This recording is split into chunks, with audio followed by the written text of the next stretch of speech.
Hola comunidad 100% fiscal. Hoy platicaremos de cómo prevenir errores fiscales que ponen en riesgo tu libertad, los delitos que comete el contribuyente. Bienvenidos.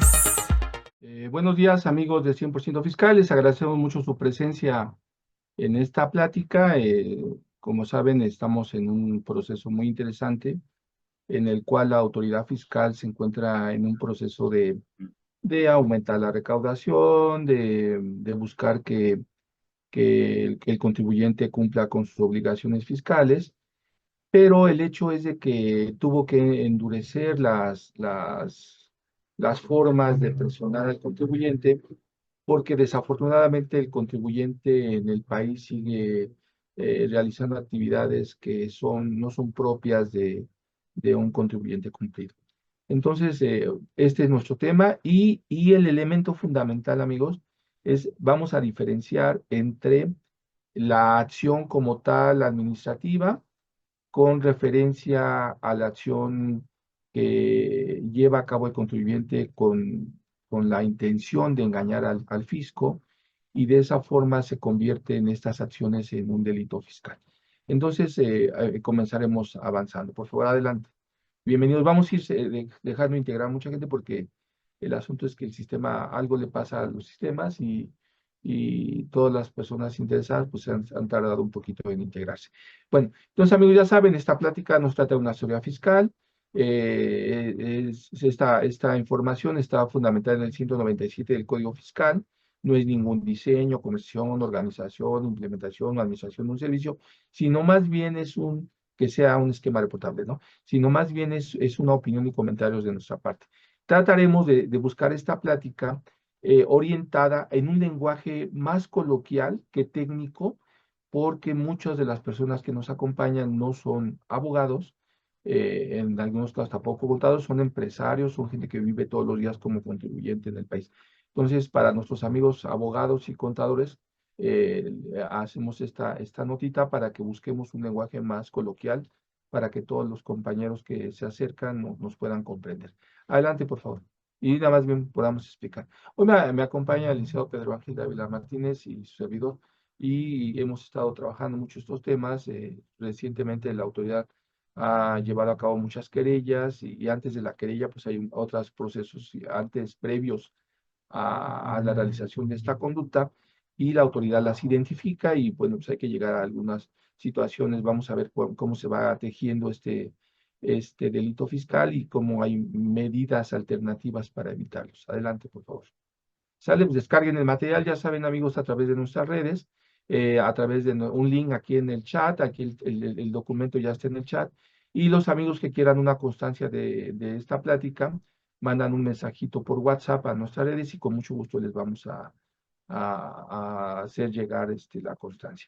Y quédense, al final vamos a dar un regalito ahí para los amigos que nos acompañan. ¿Sale? Bueno, ¿de qué hablaremos en esta plática? En términos generales, amigos, para que los que nos acompañen. La gran diferencia entre la obligación administrativa como tal, dentro del terreno administrativo, dentro del terreno de la norma, dentro del terreno de los reglamentos, es que el contribuyente va a tener una serie de obligaciones que la autoridad le exige llevar a cabo, porque en materia constitucional tenemos una obligación como contribuyentes de contribuir al gasto público. Ese argumento y todo esto, pues no nos vamos a meter mucho en ese tema, pero el hecho es de que todos los contribuyentes, todo el que vive en el país, sea nacional o extranjero, teniendo ciertas características, va a contribuir al gasto público. ¿Para qué? Pues para carreteras, para hospitales, para servicios, para cumplimiento de que funcionen los transportes públicos, una serie de situaciones, y también para que la administración pública funcione como tal. Entonces, ese reglamento esas normas en la materia fiscal están en el Código Fiscal, y después tenemos en un terreno de obligaciones fiscales, pagamos un impuesto sobre la renta. Ese impuesto sobre la renta lo pagamos sobre la ganancia o utilidad que tenemos por el servicio prestado o por recibir un servicio. Y ahí tenemos otro impuesto, otro ICR, que es un impuesto retenido, que lo pagamos por los trabajadores también participan. Y por el otro lado tenemos un impuesto al valor agregado, ¿no? Que es un impuesto de control que va cuidando las características del servicio prestado. Entonces, y tenemos obligaciones, y esas obligaciones siguen estando todas dentro de un marco normativo. Pero esas obligaciones, hay una delgada línea entre lo administrativo como tal y la acción de gestión de la autoridad. Para llevar a cabo la acción de gestión de la autoridad, el contribuyente debe de cumplir ciertos aspectos para poder cumplir con las obligaciones fiscales. Entonces nos regresamos un nivel. ¿Cuáles son esos requisitos que nos pide la autoridad? Pues nos dice que tengamos un domicilio fiscal, nos dice que tenemos que sacar una e-firma, nos dice que tenemos que darnos de alta en el RFC, nos dice que para crear una empresa tenemos que ir ante un notario público y constituirla. Si soy una persona física, pues no voy a tener esa obligación de tener una alta constitutiva, pero sí voy a tener las otras obligaciones. Entonces, todas esas obligaciones son previas o antecedentes o conjuntas con la obligación del pago del impuesto, con el pago de la contribución, con la colaboración. Entonces ahí tenemos muchos conceptos que tienen que ver también de que la obligación fiscal no necesariamente es un pago, también implica una serie de acciones previas para llevar a cabo esa obligación. ¿Qué ha hecho la autoridad? Pues la autoridad descubrió en las facultades de gestión que si esta persona no está localizada en su domicilio o no tiene un domicilio fiscal acorde con la actividad que realiza, pues entonces no lo deja actuar. La autoridad descubrió en las facultades de gestión, en el derecho francés, pues descubrió que el gobernado tiene obligaciones. Entonces, para cumplir con esas obligaciones, pues tiene que darse a conocer ante la propia autoridad. Entonces ahí tenemos una línea muy interesante en la parte de los que nos dedicamos también al análisis técnico, eh, jurídico, a la parte académica, ¿no? Y luego ya tenemos la obligación como tal. Tenemos la obligación que las mismas normas nos señalan.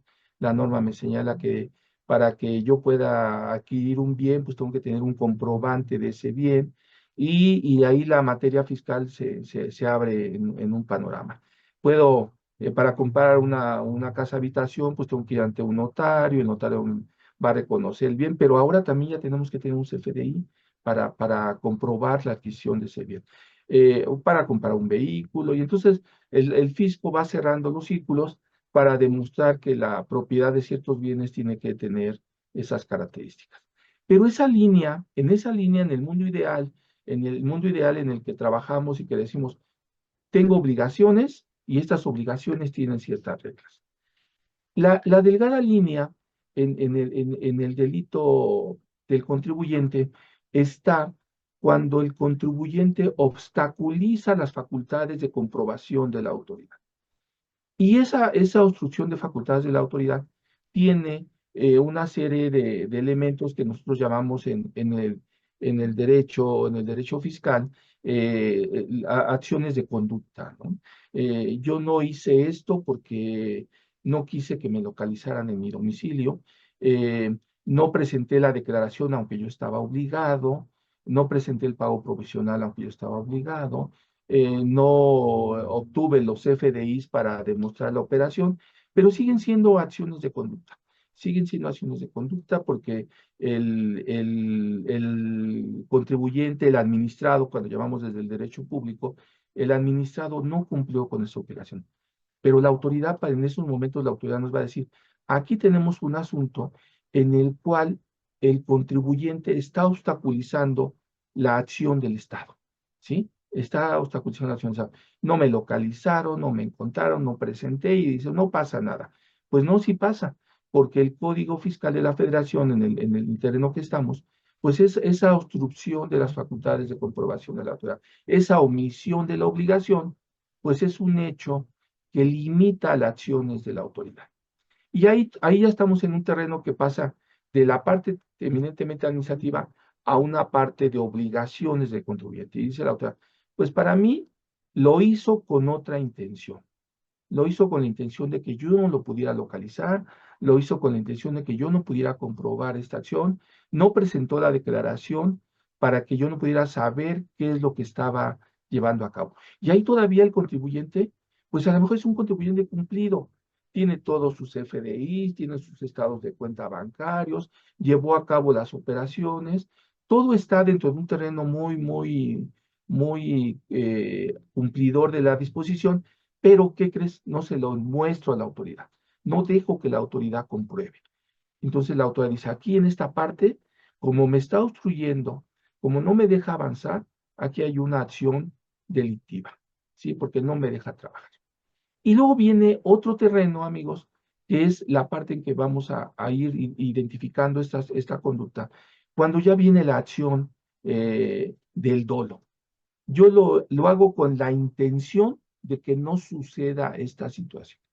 Lo hago, sé perfectamente que adquirí ese bien, que oculté esa información, que lo hice con la intención de no llevar a cabo el hecho. Entonces ahí nuestro contribuyente pues ya está en un problema porque la autoridad lo va a considerar como un hecho que no permite llevar a cabo la acción del Estado. Y ahí todavía tenemos un delito que puede ser, que se puede corregir porque pedimos una verificación de domicilio, le mostramos a la autoridad, pues sabes que mis ingresos, pues sí, efectivamente no los declaré todos, me equivoqué, no tenía este comprobante fiscal y todavía estamos en un terreno en el que ya ahorita clasificaremos este tipo de delitos. Y el contribuyente sabe perfectamente lo que estaba haciendo o fue una omisión, o a lo mejor la palabra que utiliza mucho Pedro, fue el contador, ¿no? Porque estaban bien, somos nosotros bien hábiles en este país para culpar al otro, ¿no? Fue el contador el que no lo hizo. No me dijo lo que tenía que hacer. Bueno, pero ahí todavía estamos en un terreno que les digo, todavía administrativo. El problema es cuando el contribuyente hace la acción, no solamente la acción de ocultar, no solamente la acción de no llevar a cabo la acción, sino hacerlo con el dolo y con el fin de defraudar al fisco federal, de defraudar al fisco estatal, de defraudar incluso a las autoridades recaudatorias municipales. Y el contribuyente lleva a cabo acciones dolosas, lleva a cabo acciones en el que utiliza operaciones simuladas, lleva a cabo la utilización de documentos falsos, lleva a cabo la acción de presentar acciones que no se llevan a cabo, pero el contribuyente comete el error de incorporarlas en su contabilidad, de incorporarlas en su declaración del ejercicio, de incorporarlas en los pagos provisionales, de incorporarlas en los pagos definitivos de IVA, pero sabe el contribuyente que ese documento con el cual pretende llevar a cabo la acción es un documento falso, es un documento, una acción falsa. La norma señala que no señala nada más los FDIs que amparan operaciones inexistentes. Fíjense la profundidad de la norma, ¿no? Dice operaciones inexistentes. Entonces ya tenemos el marco general, ya tenemos un marco general y le voy a pedir al maestro, al licenciado Pedro Ángel, que aterricemos, Pedro, ya en ese marco de conceptual de lo administrativo a lo penal, qué acciones, qué tipo de conductas realizan nuestros contribuyentes y que pueden llevar a una acción penal. Y les daremos algunas pinceladas de un procedimiento penal cuando ya estamos en ese proceso. Bienvenido, Pedro, bienvenido, Pedro. Este marco nos va a permitir que nuestros amigos que nos acompañan, que no son abogados, tengan un marco más general y les permita ubicar este concepto. Pedro, entonces, ¿qué son? ¿Por qué la autoridad ha incrementado estas facultades? ¿Qué está haciendo y por qué hay un plan? O sea, porque la autoridad no amanece y dice, ahora se me ocurrió revisarlos, ¿no? Hay un plan maestro 2025 muy claro, ¿no, Pedro? Correcto, muchas gracias, maestro Raúl. Hola, comunidad 100% fiscal. Pues vamos a justamente hablar de esto que nos comenta el maestro Raúl y a complementar justamente algunos puntos de este valioso contexto que nos está dando el maestro Raúl. Primero hay que tener en cuenta, como lo comenta el maestro Raúl, el tema del Plan Maestro 2025, que es básicamente lo que nos está estableciendo el SAT, la Secretaría de Hacienda, que va a hacer a lo largo del año, lo que va a priorizar. Siguiente, por favor.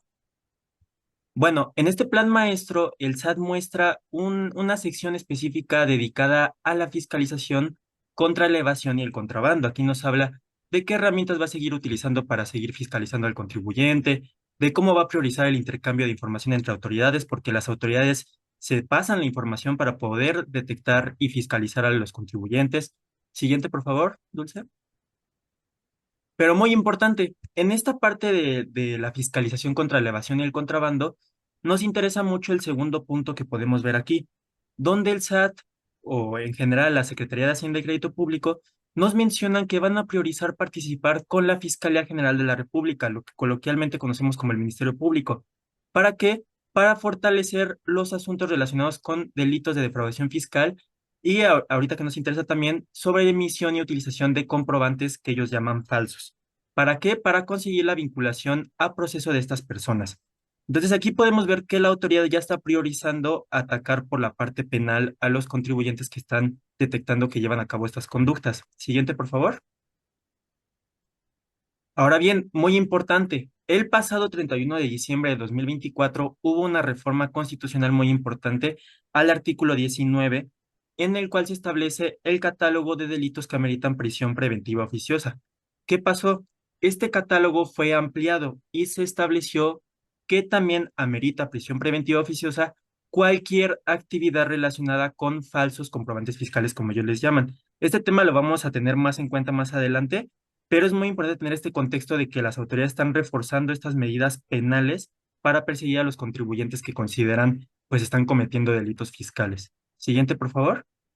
Y exacto, Pedro, lo que tú señalas, ¿no? Entonces, ¿cuándo el contribuyente pasa del cumplimiento de sus obligaciones a los terrenos de lo que la autoridad señala como la omisión, ¿no? Pero, ¿cuándo entramos en ese terreno tan delicado? Porque tenemos casos chiquitos, amigos, les comento, que la autoridad ha iniciado una querella por 100,000 pesos, ¿eh? Y no fue por el monto de los 100,000 pesos, sino por el uso del documento falso, ¿no? Adelante, Pedro. Correcto. Y justamente vamos a hablar en este sentido de lo que comenta el maestro Raúl, de cuándo cometemos un delito. Ahora bien, esto está relacionado completamente con el incumplimiento de las obligaciones fiscales. ¿Qué tenemos que tener nosotros en cuenta? Nosotros como contribuyentes podemos incumplir con las obligaciones fiscales de dos formas, haciendo un acto o una omisión. ¿Qué quiere decir esto? Podemos hacer algo que las disposiciones fiscales nos establece que está prohibido, o por otra parte, vamos a estar no haciendo algo que las disposiciones fiscales nos establecen que debemos de llevar a cabo. ¿Cuál es un ejemplo de un acto? Que nosotros, por ejemplo, rindamos o asentemos datos falsos al inscribirnos en el RFC, al presentar una declaración o al registrar nuestras operaciones en contabilidad. Pero del lado contrario, una omisión, que nosotros no nos inscribamos en el RFC, que nosotros no presentemos declaraciones, que nosotros no estemos llevando la contabilidad a los que estamos obligados a llevar a cabo. Entonces, esto es algo que deben de tener en cuenta primero. Nosotros podemos llevar a cabo un incumplimiento de una obligación fiscal con un acto o una omisión. Siguiente, por favor. Ahora bien, este acto o omisión, este incumplimiento de la obligación fiscal, ¿qué efectos puede tener? Por una parte, este incumplimiento simplemente puede generar que nosotros pongamos en riesgo la actividad recaudatoria del fisco, pero no lo afectamos directamente. Pero por otra parte, va a haber otros incumplimientos en los que nosotros sí vamos a afectar directamente al Estado de que no perciba la cantidad de dinero que le corresponde por las contribuciones que nosotros como ciudadanos estamos obligados a pagar. ¿Cuál es un ejemplo de una afectación en la que lo dañamos directamente? Que nosotros omitamos el pago total o parcial de alguna contribución, por ejemplo. O por otra parte, cuando nosotros lo ponemos en riesgo, cuando nosotros no nos inscribimos en el RFC, por ejemplo, o cuando nosotros desocupamos o desaparecemos del domicilio que tenemos manifestado en el RFC como domicilio fiscal. ¿Qué pasa? Cuando nosotros afectamos directamente al fisco con algún incumplimiento de alguna obligación fiscal, esto por consecuencia actualiza una infracción en la parte administrativa, pero en la parte penal un delito fiscal. Y por otra parte, estos otros incumplimientos en los cuales nosotros simplemente ponemos en riesgo la actividad recaudatoria del Estado, este se actualiza mayoritariamente como una infracción en la parte administrativa, pero en muchas ocasiones y en algunos contextos también se pueden llegar a actualizar como delitos fiscales. Entonces, mucho ojo con esto. Siguiente, por favor. Ahora bien, aquí podemos ver un panorama de cómo dividimos la infracción y el delito fiscal. La infracción en el ámbito administrativo y el delito fiscal en el ámbito penal. En el ámbito administrativo, la infracción, pues es una conducta ilícita que por su gravedad va a ser sancionada, por ejemplo, con multas y además de estas multas con accesorios como recargos, gastos de ejecución, pero además sabemos que el SAT o en general las autoridades administrativas pueden imponer otras medidas accesorias, restricción de sellos que lo estamos viendo mucho últimamente, pérdida de beneficios o estímulos fiscales, exposición pública a través de los listados famosos del 69, 69B, 69B bis e incluso opinión de cumplimiento negativa y muchas otras sanciones más.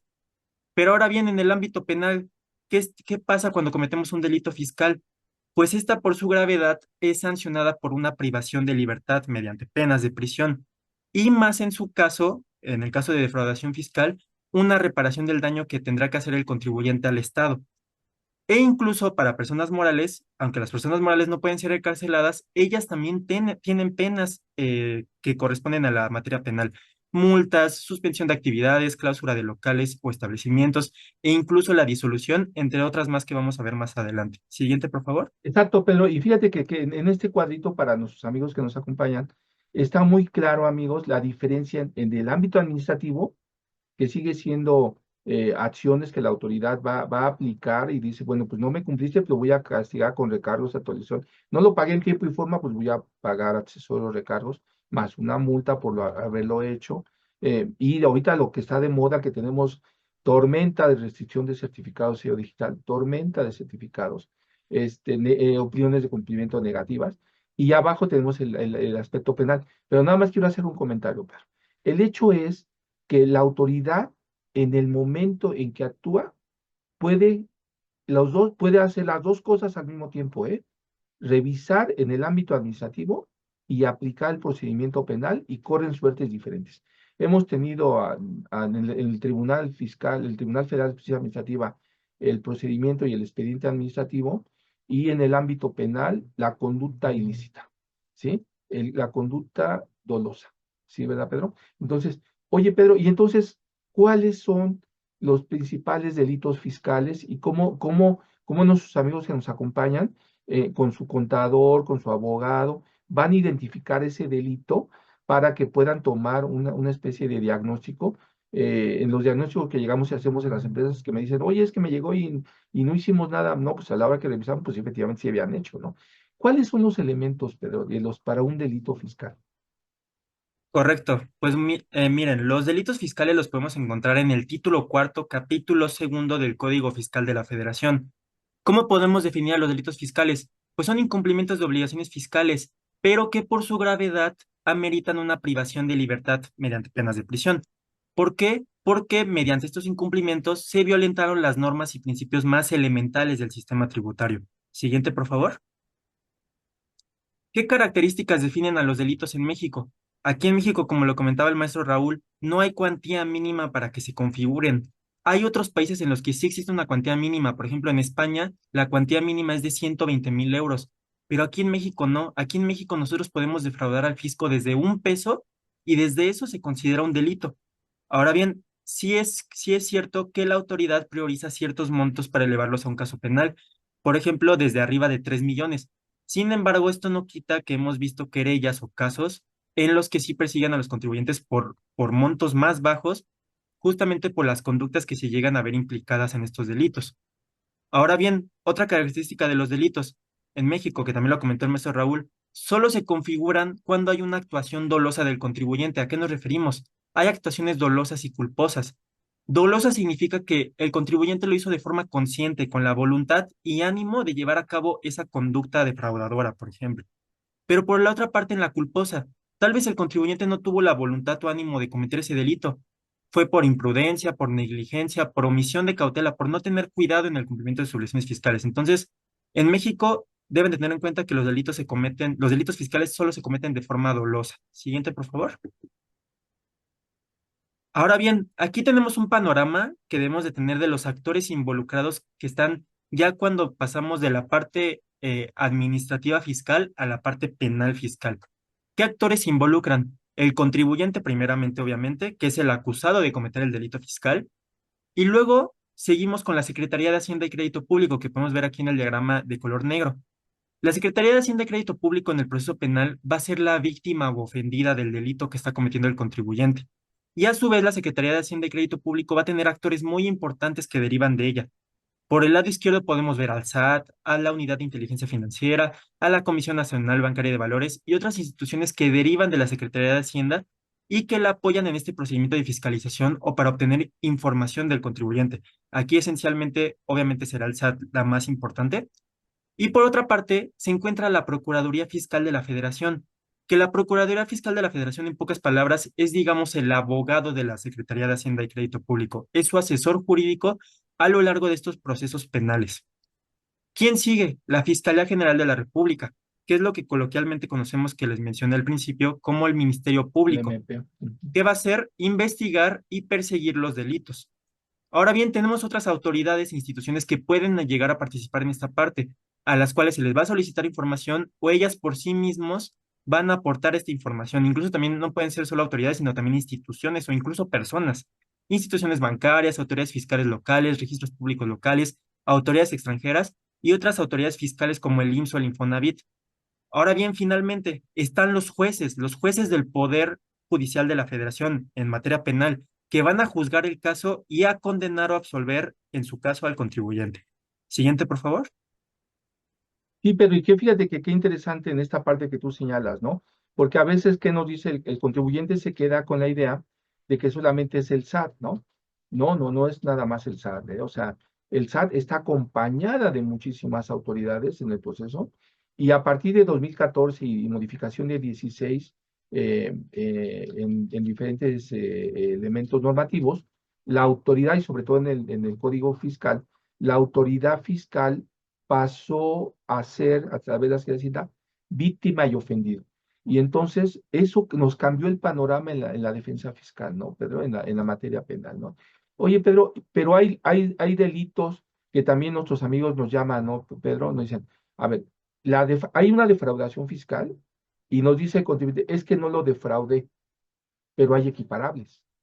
Y eso llamábamos los actos, los delitos de conducta y de resultado, ¿no? Entonces, a los que son ávidos en la materia jurídica, pues me van a comprender muy rápido, pero los que no vamos a explicarles a nuestros amigos que nos acompañan esa diferencia, ¿no? Pero el delito de defraudación fiscal y sus equiparables. Técnicamente, cuando hablamos de defraudar, es que le fallamos, dice la autoridad en la parte académica, ¿no? Que es defraudar, fallarle al otro, ¿no? Entonces, en ese sentido, ¿cuáles son los principales delitos? ¿Qué características tienen, Pedro, esos delitos y cuáles son los principales elementos de la defraudación fiscal?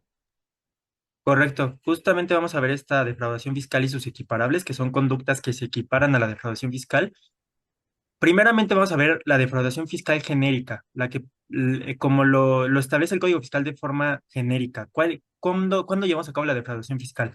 Eso está en el artículo 108 y nos establece que quien con uso de engaños o aprovechamiento de errores, aquí podemos ver claramente el dolo, uso de engaños o aprovechamiento de errores, por una parte, omita total o parcialmente el pago de alguna contribución, puede ser a través de pagos provisionales, de pagos definitivos o en el impuesto del ejercicio, o por otra parte, quien obtenga un beneficio indebido con perjuicio del fisco federal. ¿Qué beneficios indebidos se refiere? Devoluciones, acreditamientos, compensaciones. Entonces aquí vemos cómo se engloban ya temas de ICR, de IVA, en una conducta genérica de defraudación fiscal, y es lo que nos establece el código. Siguiente, por favor. Ahora bien, a estas dos conductas que les comenté, de no pagar tus contribuciones o obtener un beneficio indebido, ¿qué penas hay para la defraudación fiscal? Pues si el monto defraudado no excede de 2 millones, va a ser de 3 meses a 2 años. Si no, si supera los 2 millones y no supera los 3 millones, de 2 a 5 años. Y si es mayor de 3 millones, de 3 a 9 años. Entonces, que estamos viendo que aquí las penas de prisión dependen del monto defraudado. Ahora bien, algo muy importante, el Código Fiscal de la Federación establece que si la autoridad no puede determinar el monto que se defraudó, igualmente hay una pena de prisión de 3 meses a 6 años. Esto se debe tener mucho en cuenta porque esto puede llegar a complicar los procesos penales, aunque desde nuestra perspectiva no debería ser correcto que la autoridad no pueda determinar este monto defraudado. Sí debería de poder de determinarlo. Ahora bien, algo importante. Imaginemos que un contribuyente ya está siendo condenado, ya pasó el proceso penal, lo condenaron. Si a este contribuyente ya le impusieron alguna de estas penas, debemos de saber que esta pena puede ser atenuada hasta en un 50% si este monto que defraudó lo llega a restituir de forma inmediata o en una sola exhibición. Sin embargo, más adelante, al final de la plática, vamos a ver que ahí existen mejores alternativas para el contribuyente cuando está en el proceso penal y busca llegar a un acuerdo con la autoridad para solucionar su problema. Siguiente, por favor. Y Ahora eso bien, no significa, perdón, Pedro, eso no significa que la autoridad, por el otro lado, haga la acción administrativa, ¿no? O sea, te lo va a cobrar, ¿no? Te lo va a cobrar. correcto. Eso justamente lo vamos a ver adelante respecto a la autonomía de vías, de que deben de tener en cuenta que son vías separadas, la administrativa y la penal. Ahora bien, vamos a ver las conductas equiparables a la defraudación fiscal. ¿Qué quiere decir esto? Como lo dije, son conductas que la autoridad fiscal muy específicas que nos dice, esto también te lo voy a considerar como una defraudación fiscal y va a tener las mismas penas de prisión que el delito de defraudación fiscal. Entonces vamos a ver todas estas conductas muy específicas. Una está relacionada con la declaración de ingresos acumulables, deducciones y valor de actos o actividades. Entonces, ¿qué nos dice? Que si alguien en las declaraciones que presente para efectos fiscales presenta ingresos acumulables menores, deducciones falsas o valor de actos o actividades menores a los que debe de declarar, esto se considera un delito. Entonces, mucho ojo. Aquí podemos ver en el tema de ingresos acumulables el tema de ICR y de valor de actos y actividades menores el tema del IVA. Y aquí conectamos deducciones con ICR e IVA por un motivo. Sabemos que las deducciones pegan en el tema de ICR, pero deben de saber que el IVA, para poder ser acreditado, el gasto debe ser también deducible. Entonces, por eso está conectado aquí. Siguiente, por favor. Otra equiparable, y esta es para personas físicas, mucho ojo. La autoridad nos dice que si hay personas físicas que perciban ingresos acumulables y en un ejercicio fiscal realizan erogaciones superiores, es decir, gastos superiores a los ingresos que tuvo en el ejercicio, y no comprueba la autoridad fiscal esta discrepancia de que tú, ¿cómo gastaste más si tuviste y menos ingresos en el año? Obviamente se puede aclarar, tal vez tuviste ahorros del año pasado, pero sin embargo, si no le logramos acreditar esta discrepancia a la autoridad fiscal que él considera que existe discrepancia, pues se va a poder considerar una conducta equiparable a la defraudación fiscal. Siguiente, por favor. Y aquí en discrepancia, amigos, y en discrepancia fiscal o presuntiva de ingresos, hay una leyenda en la autoridad fiscal que hay empresarios pobres, esposas ricas o suegras ricas o muchas donaciones. Entonces hay que tener mucho cuidado en este tema, ¿no? Porque se les hace bien fácil y cuando llegan las revisiones, eh, tienen 100,000 pesos de ingresos mensuales, pues ahí hay muchísimos, 100,000 pesos mensuales, pero gastó 2 millones en comprando un nuevo vehículo, en una nueva casa, erogaciones, boletos de avión, y el notario, y acuérdense que los boletos de avión, por ejemplo, están en los reportes de lavado de dinero. Entonces, no vamos viendo, estamos viendo nada más la parte fiscal, pero no vamos viendo que hay otros elementos que van a configurar estos elementos de acuerdo al famoso 63, ¿no, Pedro? Correcto, Que tienen datos obtenidos de otras fuentes, ¿no, Pedro? correcto. Ahora bien, otra conducta que también se considera equiparable, y bueno, como comentario, todos estos equiparables se encuentran en el artículo 109 del Código Fiscal de la Federación. Pero bueno, ¿cuál es otra conducta?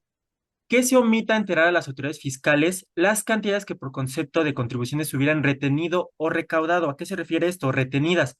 Retenidas, por ejemplo, es cuando un patrón le paga a sus trabajadores sus sueldos y este patrón debe de retener el ICR del sueldo que deben de pagar estos trabajadores. O por otra parte, recaudadas.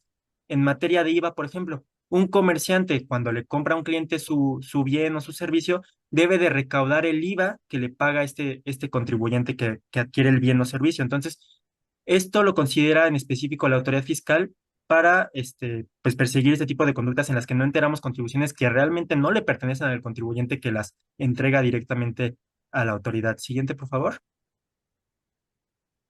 Ahora bien, beneficios sin derecho de subsidios o estímulos fiscales.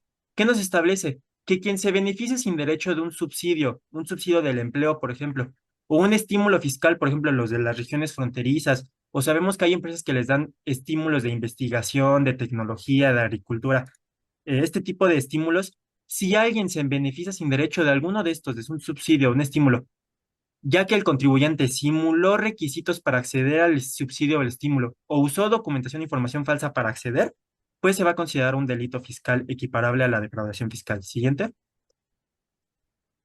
Ahora bien, también muy importante, quien simule uno o más actos o contratos obteniendo un beneficio indebido con perjuicio del fisco federal. Entonces, cuidado aquí con la simulación de actos o contratos, que esto ya lo podemos ir hilando con el tema de CFDIs que amparan operaciones inexistentes o simuladas.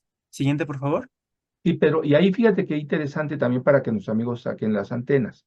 A ver, cuando revisamos las empresas, nos dicen, aquí hubo un préstamo, aquí hubo una donación, aquí hubo un acto en el que hicimos un intercambio de mercancías.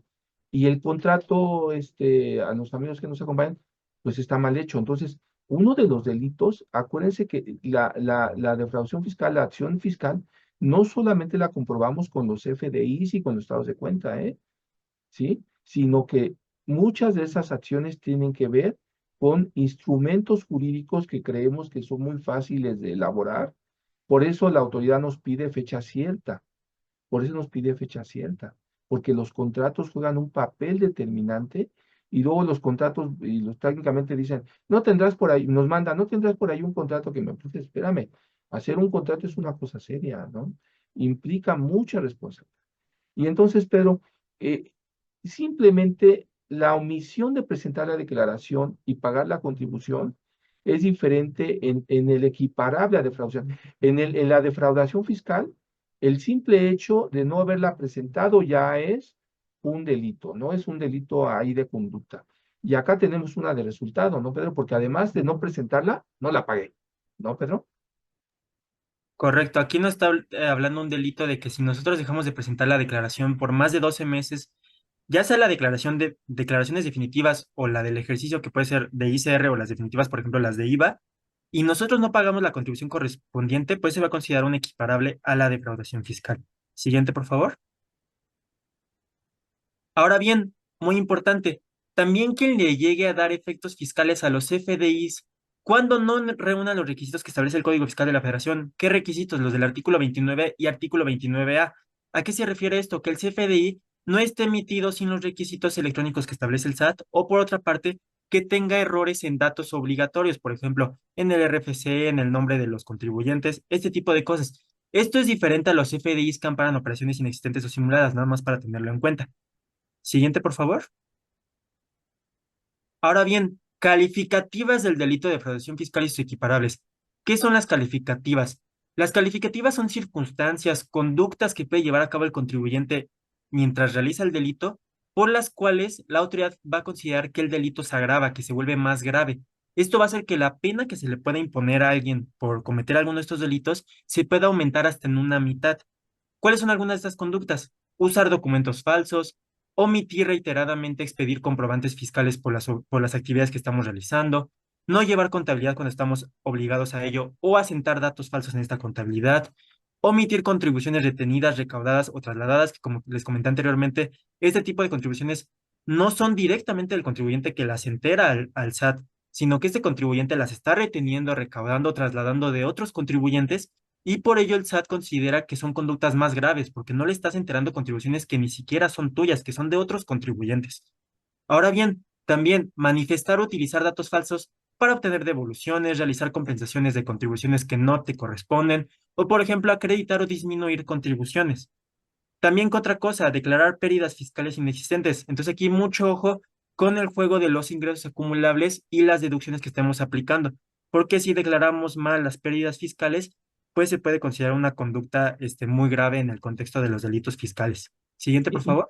Pedro, y en el plan de fiscalización 2025 también viene muy clarito que una de las conductas que está persiguiendo la autoridad es la utilización de falsas pérdidas fiscales, porque es un deporte de muchos contadores que nos ha tocado llegar a las revisiones ya en un aspecto de carácter punitivo, y se le ocurrió poner pérdidas fiscales, y como no señalábamos, ya desde hace 2 años para acá, ya tenemos que señalar de qué ejercicio estamos usando las pérdidas, ¿eh? Entonces, es un tema muy complicado porque era un deporte como casi como el segundo deporte nacional después de los FDIs falsos, es la declarar pérdidas fiscales inexistentes, ¿no? Y aguas porque el SAT está muy, muy metido en eso. Hemos tenido que reconstruir prácticamente contabilidades de 10 años para encontrar esas pérdidas y resulta que esas pérdidas nunca existieron, ¿no? Oye, Pedro, entonces ya tienes y la autoridad dice, oye, ya descubrí que lo hiciste mal, ya descubrí que me dijiste mal datos, pero aparte hay más elementos, ¿verdad, Pedro? Para que se agrave la situación aún más, ¿no, Pedro? Correcto. Ahorita, por ejemplo, aquí podemos ver temas de subcontratación. Ahorita sabemos ustedes contribuyentes que les han llegado tal vez comunicados respecto a que verifiquen que con sus proveedores o con quien estén tengan su registro REPSE. Entonces, aquí, por ejemplo, una calificativa es que si se utilizan esquemas simulados de prestación de servicios especializados o de ejecución de obras especializadas, eso se considera una calificativa, porque recordemos que conforme a la ley, el contratista, es decir, quien da estos servicios, debe contar con un registro REPSE. Y por otra parte, quien subcontrata estos servicios, quien los contrata de quien se los da, estos servicios no deben formar parte del objeto social ni de la actividad económica preponderante de quien contrata estos servicios. Siguiendo esta línea, nos dice que subcontratar personal para desempeñar actividades relacionadas con el objeto social o actividad económica preponderante de quien contrata estos servicios también se considera una calificativa. O, por ejemplo, que se subcontrate personal que originalmente había sido trabajadores de quien contrata estos servicios, pero que fueron transferidos para justamente realizar una evasión a quien ahora se los va a dar. Entonces aquí mucho ojo con el tema de REPS. Ahora bien, simular la prestación de servicios profesionales independientes de reciclo con los trabajadores. ¿A qué se refiere esto? Imaginemos que un patrón tiene unos trabajadores y dice, bueno, yo ya no quiero pagar los impuestos que están relacionados con los trabajadores, entonces voy a hacer que mis trabajadores, en vez de que parezca que son mis trabajadores, voy a hacer que parezca que me están dando servicios profesionales independientes y ellos los pongo en reciclo. ¿Esto qué va a generar? Que los trabajadores paguen menos impuestos porque tienen una tasa más baja en ese régimen y además el patrón aquí se va a beneficiar porque va a poder acreditar estos servicios en IVA y además no va a tener que pagar contribuciones de seguridad social por esos trabajadores. Entonces, mucho ojo con esto porque las autoridades están buscando estas conductas específicas. Y pues básicamente también deducir, acreditar o aplicar cualquier estímulo o beneficio fiscal del cual pues no tienes derecho. Siguiente, por favor. Ahora bien, ¿cuándo la autoridad fiscal no va a perseguir estas conductas de defraudación fiscal y sus equiparables? Hay algo que se llama cumplimiento espontáneo. ¿A qué se refiere esto? La autoridad no va a perseguir al contribuyente si el contribuyente entera espontáneamente el monto que haya defraudado, más sus recargos y actualizaciones. ¿A qué se refiere con espontáneamente? Se refiere a que lo hagamos antes de que la autoridad fiscal lo descubra o antes de que efectúe algún requerimiento, orden de visita o cualquier otra gestión para comprobar el cumplimiento de las obligaciones fiscales del contribuyente. Entonces, mucho ojo, si nosotros tuvimos un error fiscal en el que incumplimos alguna obligación, no pagamos algo, tenemos tiempo de autocorregirnos y evitar sanciones. Esto es una facilidad que nos está dando ya la ley desde un inicio, autocorregirnos. Siguiente, por favor. Ahora bien, muy importante, este tema lo vamos a ver a lo largo de la plática varias veces en todos los delitos. Hay que hablar de la preclusión y prescripción de este delito. ¿A qué se refiere con la preclusión y la prescripción? Estos van a ser básicamente términos de tiempo que va a tener la autoridad para investigar, perseguir estos delitos. ¿A qué se refiere con la preclusión? La preclusión se refiere al tiempo que tiene la Procuraduría Fiscal de la Federación, en este caso en el delito de defraudación fiscal, para formular querella ante la Fiscalía General de la República, es decir, ante el Ministerio Público, para decirle, oye, este contribuyente está llevando a cabo esta conducta que yo considero que es un delito fiscal. Para este caso del de defraudación fiscal, este término es de 5 años. Ahora bien, término de prescripción. Para que la Fiscalía General de la República, este Ministerio Público, ahora ejerza la acción penal ante un juez de control, llevarlo ya a los tribunales. Aquí se tiene un tiempo de 5 a 6 años. ¿Por qué? Porque este tiempo de, depende del monto defraudado que se haya tenido en esta defraudación fiscal. ¿Estos plazos desde cuándo se cuentan? Desde que se cometió el delito. Entonces, aquí podemos decir en resumen que para perseguir el delito de defraudación fiscal, la autoridad tiene en promedio de entre 5 a 6 años para llevar a cabo esta investigación y persecución. Mucho ojo, si se pasan estos plazos de preclusión y prescripción, se va a extinguir la acción penal y ya no van a poder perseguir a este contribuyente. Ahora bien, mucho ojo con el tema de la prescripción. Yo les mencioné que este término de que la fiscalía ejerza la acción penal ante un juez de control se contabiliza también desde que se llegó a cometer el delito. En este caso de defraudación fiscal, podemos considerar que se llega a cometer el delito desde que nosotros presentamos la declaración, por ejemplo. Ahora bien, esta prescripción, hay algunos debates en los que hay ciertos tribunales que se contradicen, en los que hay unos tribunales que dicen, esta prescripción se contabiliza a partir de la que la Fiscalía General de la República tiene conocimiento del delito. Esta pensamiento, este otro criterio, puede llegar a hacer que la investigación y persecución de estos delitos se pueda duplicar en tiempo. Entonces, mucho ojo con eso. Sí, y eso, Pedro, eso es un súper tema. Tendríamos que dedicar una sesión nada más a esto, pero a grandes rasgos, amigos, son los 5 años que la autoridad tiene la preclusión para investigar. Pero te llega el día 4 años, 51 días, y faltan algunos días para terminar el año, pues él inicia su procedimiento. Pero la fiscalía tiene un procedimiento de investigación. Y hay dos vertientes ahí, en resumen, Pedro, que dicen que tienen que ir al mismo tiempo, y hay otras autoridades dentro de la misma fiscalía que dicen, no, espérame, aquí empiezo a analizar. Es un caso que tendríamos que analizar, pero ya en casos muy especiales lo platicaremos. Pero esto es todo un tema, para los amigos abogados que nos acompañan, de defensa muy interesante. Ahí tenemos que sacar mucho la experiencia para defender a nuestros contribuyentes, ya sea el MP que nos toque en la Procuraduría Fiscal. Y acuérdense que es al mismo tiempo que es víctima y ofendido, el SAT y la Secretaría de Hacienda son coadyuvantes en el procedimiento. Entonces, quiere decir que acompañan al Ministerio Público en la investigación. Adelante, por favor, Pedro. Ese es un temazo que tenemos que analizar y trabajarlo para cada caso en especial. Adelante, Pedro. Correcto. Siguiente, por favor. Ahora bien, aquí nada más tener en cuenta la relación de la defraudación fiscal con lo que nosotros llamamos lavado de dinero. Debemos de saber que estos delitos pueden ser perseguidos de forma simultánea. Lo que conocemos como lavado de dinero en realidad se llama operaciones con recursos de procedencia ilícita, que a su vez este puede ser, como lo saben, susceptible a ser vinculado con la delincuencia organizada. ¿Qué pasa? El Código Fiscal de la Federación nos dice que se presume cometido el delito de defraudación fiscal cuando existen ingresos o recursos que provengan de operaciones con recursos de procedencia ilícita. Ahora bien, esto no significa necesariamente que nosotros como empresarios estemos literalmente lavando dinero. Lo que puede pasar es que la autoridad puede considerar esto por medio de una auditoría cuando el contribuyente no le demuestre de dónde vienen sus ingresos y recursos. Entonces, tal vez nosotros tuvimos el error de no saber cómo demostrarle de dónde viene este ingreso o recurso. Tal vez fue completamente legal, pero si no supimos acreditárselo, la autoridad va a presumir que se puede tratar de lavado de dinero y a su vez lo va a vincular con la defraudación fiscal. Entonces, mucho ojo con esto. Siguiente, por favor. Y les doy un ejemplo que nos pasó hace como un año y medio, Pedro, muy tonto pues el ejemplo, pero fue de estas personas que se dedican a hacer tandas.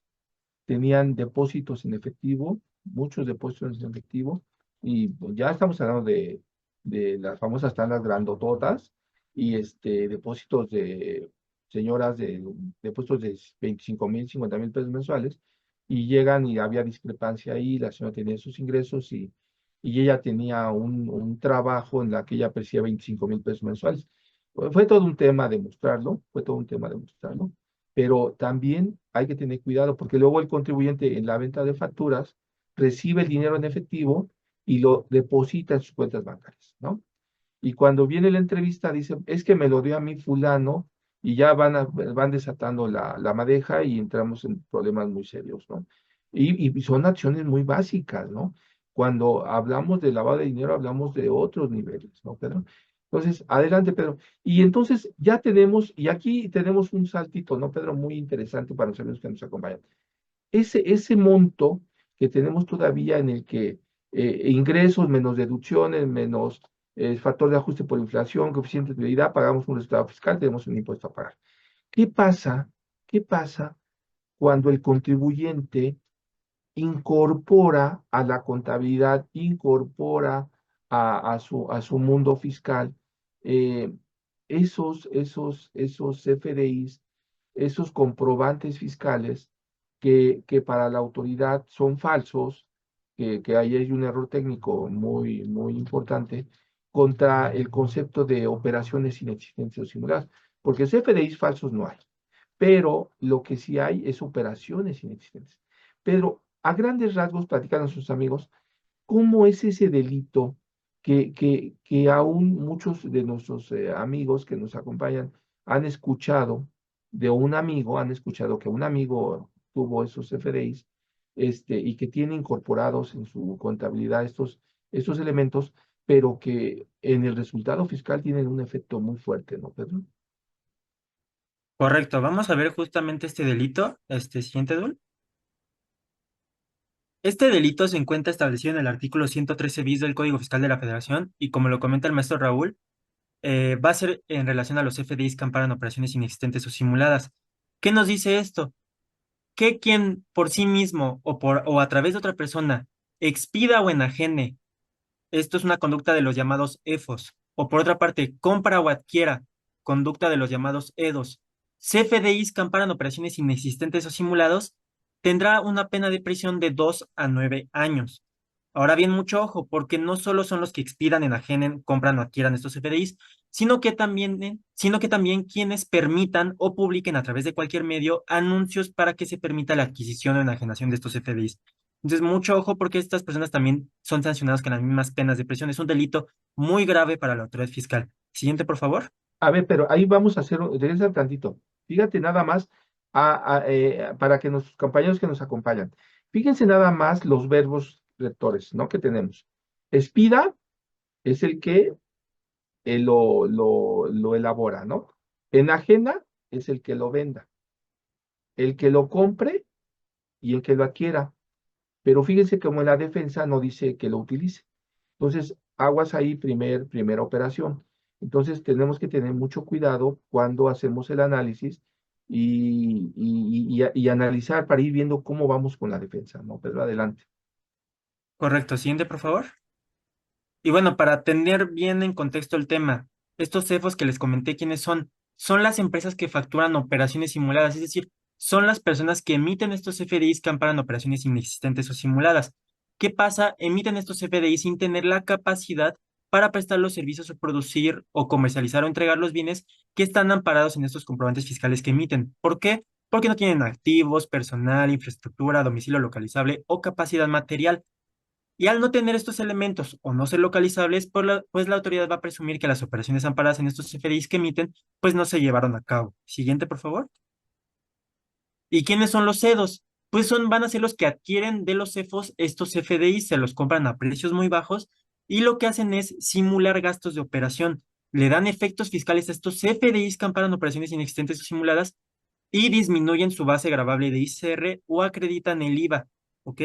Entonces, de esta forma, ¿qué hacen? Obtienen un impuesto a su cargo muy bajo, nulo o incluso saldos a favor. Siguiente, por favor. Ahora bien, del tema de preclusión y prescripción. Aquí la preclusión es de 5 años para que la Secretaría de Hacienda y Crédito Público formule la querella ante la Fiscalía General de la República.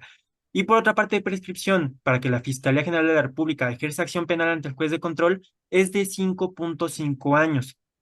Ahora bien, como les comentamos, estos plazos realmente se deben de contabilizar desde que se cometió el delito, pero como les reiteramos, puede haber criterios en los que se establece que la prescripción corre desde que la fiscalía conoce de esto. Entonces, esto mucho ojo porque, como les comentamos, en la parte de defensa puede ser beneficioso, pero también un obstáculo porque la autoridad va a buscar duplicar el tiempo para perseguir estos delitos. Siguiente, por favor.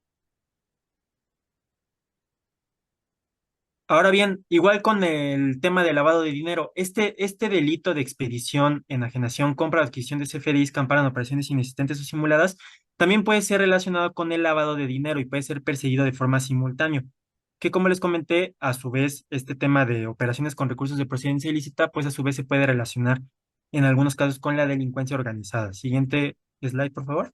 Y, pero, y ahorita viene lo más que tenemos en este momento, ¿no? Porque dice, esa reforma del 31 de diciembre del 2024 que todavía no ha sido aprobada en algunos estados y estamos en un procedimiento que tenemos que llevar a cabo. Sin embargo, ya algunos jueces de algunos ministerios públicos la están aplicando, ¿no? Pues bueno, pues ahí tenemos que tener mucho cuidado. Pero, ¿en qué consiste esa prisión preventiva oficiosa para esa persona que utilizó esos falsos comprobantes fiscales? Correcto. Vamos a ver el tema de la prisión preventiva oficiosa. ¿Puedes hacer una slide para adelante, Dul? Recordemos este contexto de que hubo una reforma en la que se amplió el catálogo de delitos que ameritan prisión preventiva oficiosa. Volvemos otra vez, Dul, por favor. Entonces, ¿qué es la prisión preventiva oficiosa? ¿Qué tenemos que tener en cuenta respecto a esto? Pues bueno, la prisión preventiva oficiosa es una medida cautelar y es la más grave que se pueda imponer. ¿Qué es una medida cautelar? Debemos de saber que en el proceso penal los jueces pueden llegar a imponer medidas cautelares que se buscan para que el imputado esté durante todo el proceso penal, para que se garantice la seguridad de las víctimas, para que se evite la obstaculización del proceso penal. Y hay muchas medidas cautelares que ustedes seguramente han escuchado, que el imputado se presente periódicamente ante un juez, que no se acerque a determinados lugares, que no salga del país, entre otro tipo de conductas. Entre ellas está la prisión preventiva, que implica que el imputado es detenido e ingresado en un centro de reclusión mientras se desarrolla todo el proceso penal y se dicta la sentencia en la que se le absuelve condena. Es decir, el contribuyente, en este caso que estamos hablando de materia fiscal, va a estar recluido hasta que se le dicte sentencia. Y esto puede durar años. Ahora bien, una particularidad, no es prisión preventiva justificada, es prisión preventiva oficiosa. ¿Qué quiere decir oficiosa? Que el juez la va a imponer de forma automática porque así se lo exige la Constitución y sin necesidad de que la Fiscalía General de la República justifique la aplicación de esta medida cautelar. Ahora bien, ¿para qué aplica esta prisión preventiva? Para los delitos establecidos en el artículo 19 constitucional y para el catálogo que también se establece en el artículo 167 del Código Nacional de Procedimientos Penales. Ahora bien, muy importante, seguramente han escuchado que esta figura ya ha sido declarada inconvencional, contraria a los tratados internacionales en materia de derechos humanos. Esto ha sido por la Corte Interamericana de Derechos Humanos. Sin embargo, México ha sido omiso de cumplir estas obligaciones que tiene en materia internacional. Siguiente, por favor. Y bueno, tanto es así que incluso ha seguido aumentando el catálogo de delitos que ameritan esta medida cautelar muy grave. Siguiente, por favor. Ahora bien, muy importante, ustedes vieron que en esta parte de la reforma se estableció cualquier actividad relacionada con falsos comprobantes fiscales. Aquí hay un tema muy importante y hay un error muy importante del legislador. ¿Por qué? Porque de forma técnica no existen los FDIs falsos. ¿Por qué? Porque todos los FDIs que se emiten siempre son remitidos al SAT antes de expedirse, son validados y vinculados automáticamente a su sistema. Y además el SAT les incorpora su folio único, los sellos digitales de los contribuyentes y del mismo, e incluso el código QR famoso que conocemos. Entonces, ¿qué pasa? Los FDIs realmente no son falsos, técnicamente no son falsos. ¿Qué pasa? Lo que sí son falsas son las operaciones que amparan estos CFDIs. Entonces, es muy diferente este tema de CFDIs falsos a CFDIs que amparan operaciones inexistentes o simuladas. La redacción correcta hubiera sido cualquier actividad relacionada con comprobantes fiscales que amparan operaciones inexistentes, falsas o simuladas, no cualquier actividad relacionada con falsos comprobantes fiscales como ellos establecen. Siguiente, por favor, vamos a seguir hilando este tema. Y sí, pero y ahí hay que tener cuidado, ahí si regresamos, Dulce, fíjese nada más, amigos, en la redacción, que también es parte de la defensa, ¿no? La autoridad dice cualquier actividad, quiere decir previa antes de. Entonces, esa es la actividad antes del comprobante fiscal. O sea, la actividad, a lo mejor nunca se llevó a cabo la actividad, nunca tuvimos la operación, nunca tuvimos, pero a lo mejor tenemos un contrato falso, un registro contable falso. Esa actividad es la que cuando llegamos y revisamos, a ver, ¿qué hiciste con el comprobante? No, pues lo registré en contabilidad, lo presenté en el pago provisional. Aquí es donde tenemos que tener el quid y la naturaleza de análisis muy específica del defensor, ¿sí? No puede ser que se concentre nada más en el comprobante, sino en la actividad, porque la norma dice cualquier actividad relacionada. Entonces, aquí debe contar mucho la habilidad del abogado defensor. Adelante, Pedro, y entonces, sí, adelante, Dulce. Entonces, en el siguiente, entonces Correcto. ahí, ese error de técnica de eficiencia legislativa puede ser eficiencia legislativa, pero también hay una norma atrás, ¿no? Que podemos ver, ¿no? En ese sentido, ¿no? Sí, correcto. Por este error legislativo, algo que se debe saber es que esta prisión preventiva oficiosa no debería de aplicar en el contexto del delito que estábamos viendo, de CFDIs que amparan operaciones inexistentes o simuladas, por diversos motivos, por principios como la aplicación estricta de la ley, el principio de taxatividad, o por ejemplo, porque este artículo 19 nos dice que se prohíbe cualquier interpretación análoga o extensiva que pretenda inaplicar esta norma, o que para su interpretación se debe atener a su literalidad. Este tipo de temas es importante. porque en ese contexto no se debería de aplicar. Sin embargo, tenemos que tener en cuenta algo muy importante. Los jueces la van a aplicar o no. Hay que tener en cuenta aquí el contexto político y la reforma al Poder Judicial. Entonces, ¿qué pasa con esto? Nosotros como contribuyentes debemos de adoptar un enfoque preventivo para evitar incurrir en cualquier problema relacionado con estos CFDIs que amparan operaciones inexistentes o simuladas, para evitar cualquier consecuencia con este tema de la prisión preventiva oficiosa. Siguiente, por favor. ¿Cómo se aplica esta prisión preventiva oficiosa? Bueno, en primero tenemos que tener en cuenta que el contribuyente no va a tener conocimiento de que la Secretaría de Hacienda y Crédito Público o la Fiscalía General de la República lo están investigando por supuestamente cometer este delito. Ahora bien, cuando la Fiscalía General de la República ejerza la acción penal ante un juez de control por este delito, lo que va a hacer es que le va a solicitar que emita una orden de aprehensión contra el contribuyente. El juez de control la va a emitir. Va a ir la policía ministerial a ejecutar esta orden de aprehensión para llevar al contribuyente al centro de justicia para que empiece la primera fase del proceso penal, que es la audiencia inicial. Y aquí el juez de control va a imponer de forma automática esta prisión preventiva oficiosa, como comentamos, por exigencia normativa y sin necesidad de que se justifique su aplicación.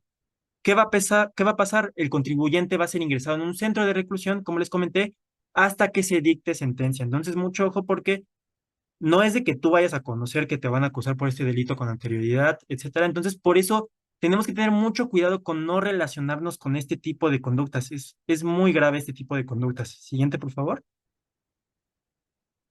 Ahora bien, vamos a empezar con los delitos relacionados al Registro Federal de Contribuyentes. Siguiente, por favor. Todas estas conductas que vamos a ver relacionadas al Registro Federal de Contribuyentes se sancionan con 3 meses a 3 años de prisión. Vamos a verlas. Quien no omita solicitar la inscripción propia o de un tercero en el RFC por más de un año, contado a partir de la fecha en que debió hacerlo, se considera un delito. También quien rinda con falsedad en el RFC datos, informes o avisos a los que se encuentra obligado. También quien usa intencionalmente más de una clave del RFC. Aquí hay que tener mucho ojo porque saben que hay muchos contribuyentes que tienen más de una clave de RFC por errores administrativos del SAT. Entonces simplemente no se preocupen. Se refiere aquí a que lo uses de forma intencional, con un dolo. Siguiente, por favor. Igualmente, con 3 meses a 3 años de prisión, quien modifique, provoque la pérdida o destruye la información que contenga el buzón tributario, con el objeto de obtener un beneficio indebido propio o para terceras personas en perjuicio del fisco federal. Quien ingrese de manera no autorizada al buzón tributario a fin de obtener información de terceros. Siguiente, por favor. Y bueno, como contexto, estos delitos relacionados al RFC se encuentran establecidos en el artículo 110. Ahora bien, vamos a ver este diagrama muy importante relacionado con quién ocupe o desaparezca del lugar donde tenga su domicilio fiscal sin presentar el aviso de cambio de domicilio en el RFC. Aquí este delito se va a actualizar cuando esto suceda en 3 contextos. Una va a ser cuando un contribuyente que esté realizando actividades por las que debe pagar contribuciones ya haya pasado un año, haya transcurrido más de un año a partir de la fecha en la que estaba obligado a presentar este aviso de cambio, es decir, desocupó, desapareció el domicilio y no presentó este cambio pasado un año del momento en que debe hacerlo. Cuando la autoridad haya notificado una orden de visita domiciliaria o un crédito fiscal y este no haya sido garantizado, no haya quedado sin efectos o no haya sido pagado, o por ejemplo también un requerimiento de una revisión de gabinete. Entonces, mucho ojo, que también está relacionado con el lado derecho. Cuando la autoridad fiscal tenga conocimiento de que fue desocupado el domicilio derivado del ejercicio de facultades de comprobación. Entonces, mucho ojo, esos puntos nos hablan de que si nosotros estamos en una auditoría, tengan mucho cuidado con desocupar o desaparecer el domicilio, porque deben de hacer este aviso de cambio. Si no lo hacen, se va a considerar un delito fiscal porque se estaría obstaculizando estas facultades de comprobación. Ahora bien, ¿cuándo se considera que un contribuyente desaparece del local donde tiene su domicilio fiscal? Pues cuando la autoridad acude en 3 ocasiones consecutivas en un periodo de 12 meses y no puede practicar la diligencia porque no encuentra al contribuyente. Un punto importante aquí, si ustedes como contribuyentes tienen más establecimientos en otros lugares que sí tienen manifestados en el Registro Federal de Contribuyentes y sí están obviamente ahí, si sí los puede encontrar la autoridad en estos lugares, pues la autoridad ya no va a formular esta querella, ya no va a perseguir esta conducta. Siguiente, por favor. Y Pedro, y fíjate que les quiero comentar a nuestros amigos que nos acompañan que lo tomen muy en serio esto, porque ha llegado muchas personas al despacho, se han llamado y me dicen, oiga, y vinieron unos ministeriales y se llevaron a mi papá, se llevaron a mi esposa, se llevaron a mi suegra, y lo primero que piensan es que está detenida, ¿no? Por la administración. Y la llevan normalmente la han llevado a Plaza de la República número 1 y ahí la presentan. Y dice la autoridad, no, la llevan ahí ante una mesa y le dicen, aquí la presentamos. Ya llegamos y todo, llegan los otros compañeros abogados, llegamos y decimos, es que no la localizábamos, no la localizaba y el SAT pidió que la localizáramos. O sea, pidió que la localizaran, no que la llevaran. La localizan y la presentan, o sea, se la llevan detenida, pero el susto que le ponen a la persona es terrible y ya después pues ya vemos ahí pues que tendríamos que comprobar y hacemos todos los acuerdos que tengan que hacer para que la persona después comprobemos que pues a lo mejor efectivamente sí había desocupado el lugar y sí había presentado el cambio o no habían pasado los 12 meses. Hay que tener mucho cuidado en eso porque el contribuyente se le hace muy fácil y es un elemento muy delicado que de pronto la mayor parte de los asuntos han sido en ese sentido, ¿no? Se la llevaron y la presentaron. Y ellos te dicen, es que la presentamos, ¿eh? Pero no le dijeron, no le dijeron nada, sino que se la llevaron y allá la persona ya aparecía, casi sabemos a dónde la lleva, ¿no? Entonces, pero la presentaron. Ya les preguntamos, no, que es que hizo un cambio de domicilio, desde cuándo desocuparon, o simplemente ha pasado casos en que los niegan en el lugar. O hay edificios en que el edificio tiene 10, 15 pisos, el de recepción no sabe quién está ahí, dice, no, pues aquí no es, o simplemente se hacen fácil decir, no lo conozco, o dan instrucciones desde arriba y le dicen, no, diles que no estamos. Mucho cuidado en ese elemento. Entonces, ese elemento es uno de los errores más comunes, ¿no, Pedro? Y entonces, pero aparte, tenemos los que sí los hacen con dolo, ¿no, Pedro? Los de registro, del RFC, ¿no, Pedro? Que suplantan identidad tutora. Platícales de este tipo de acciones que se convierten en un delito, ¿no, Pedro? Que son a lo mejor una omisión tan fácil que se le hace bien fácil que le dice el contador, el compadre. Por eso dice por ahí una regla, nunca contrates ni a tu compadre, ni a tu familiar, ni a tu amigo de asesor, ¿eh? Porque él te va a decir, pues hazle por acá, ¿no?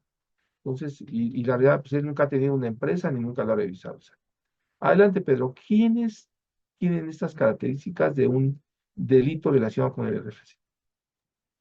Claro, igual van a ser sancionados con 3 meses a 3 años de prisión. ¿Quién incita a una persona física a inscribirse en el RFC para utilizar sus datos de forma indebida? Mucho ojo aquí. También, quien llega a suplantar la identidad, representación o personalidad de un contribuyente mediante cualquier medio o cualquier otra clase de tecnología. Y también, a su vez, quien otorga el consentimiento para llevar a cabo esta suplantación de identidad. Entonces, mucho ojo con ese tema de prestan nombre, suplantación de identidad y este tipo de temas relacionados. Siguiente, por favor.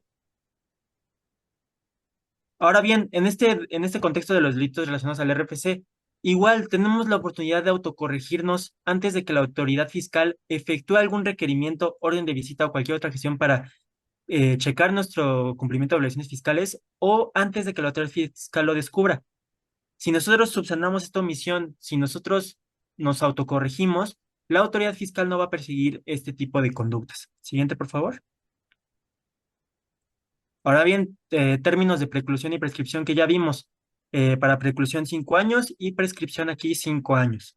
Y pues igual tener en cuenta los comentarios que hemos dicho con anterioridad. Siguiente, siguiente, por favor. Ahora bien, delitos relacionados a la contabilidad y presentación de declaraciones. Siguiente, por favor. Bueno, aquí estos están establecidos en el artículo 111 del Código Fiscal de la Federación. Al igual que los del RFC, van a meritar una pena de prisión de 3 meses a 3 años de prisión. ¿Quiénes cometen estos delitos?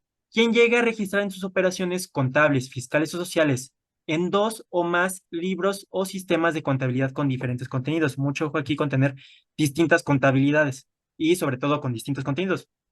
Ahora bien, también, quien oculte, altere o destruya de forma total o parcial los libros, sistemas, registros o documentación relativa a la contabilidad a la que se encuentra obligada a llevar. O por otra parte, que no cuente con esta contabilidad, con estos libros, sistemas, registros o documentación.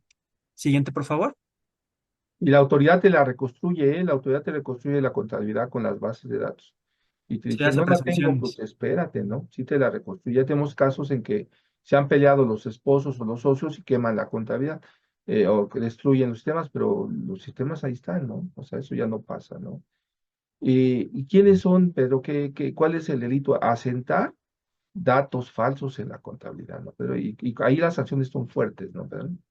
Correcto. Bueno, y ahí complementando lo que mencionas de la contabilidad, pues la autoridad también hace presunciones. Si tú no tienes contabilidad, Sí. entonces va a presumir lo que posiblemente ganaste. Si tú vendes muchos juguetes en enero porque es época de Reyes Magos, este tipo de cosas, y tú tienes la contabilidad de ese mes y no tienes la de otros meses, y él checa la de enero, va a decir, ah, pues yo vi que en enero vendiste esto y va a presumir que todos los demás meses vendiste también eso, cuando tal vez no, porque tal vez en esos meses no tuviste esas mismas ventas. Entonces, mucho ojo con eso. Ahora bien, también de 3 meses a 3 años de prisión. ¿Quién determine pérdidas fiscales con falsedad? Esto ya lo vimos con anterioridad. O quien asiente información falsa sobre las operaciones o transacciones en los asientos contables, fiscales o sociales, o también quien lo haga de forma inadecuada. También, ¿qué cosa? ¿Quién cuente con documentación falsa relacionada con estos asientos contables, fiscales o sociales? Siguiente, por favor. Ahora bien, delitos relacionados a la contabilidad y presentación de declaraciones igualmente. Este no lo vamos a tener en cuenta porque son conductas muy específicas y ya que se salen un poco de la, de conductas muy regulares. Siguiente, por favor. Igualmente, aquí en el tema de presentación de delitos relacionados a la contabilidad y presentación de declaraciones, igualmente nos podemos autocorregir. Tenemos tiempo de subsanar esta omisión antes, como les menciono, antes de que la autoridad fiscal efectúe requerimiento, orden de visita o cualquier otra gestión notificada tendiente a la comprobación del cumplimiento de las disposiciones fiscales o antes de que lo descubra. Entonces, mucho ojo aquí, tenemos la oportunidad de autocorregirnos. Siguiente, por favor.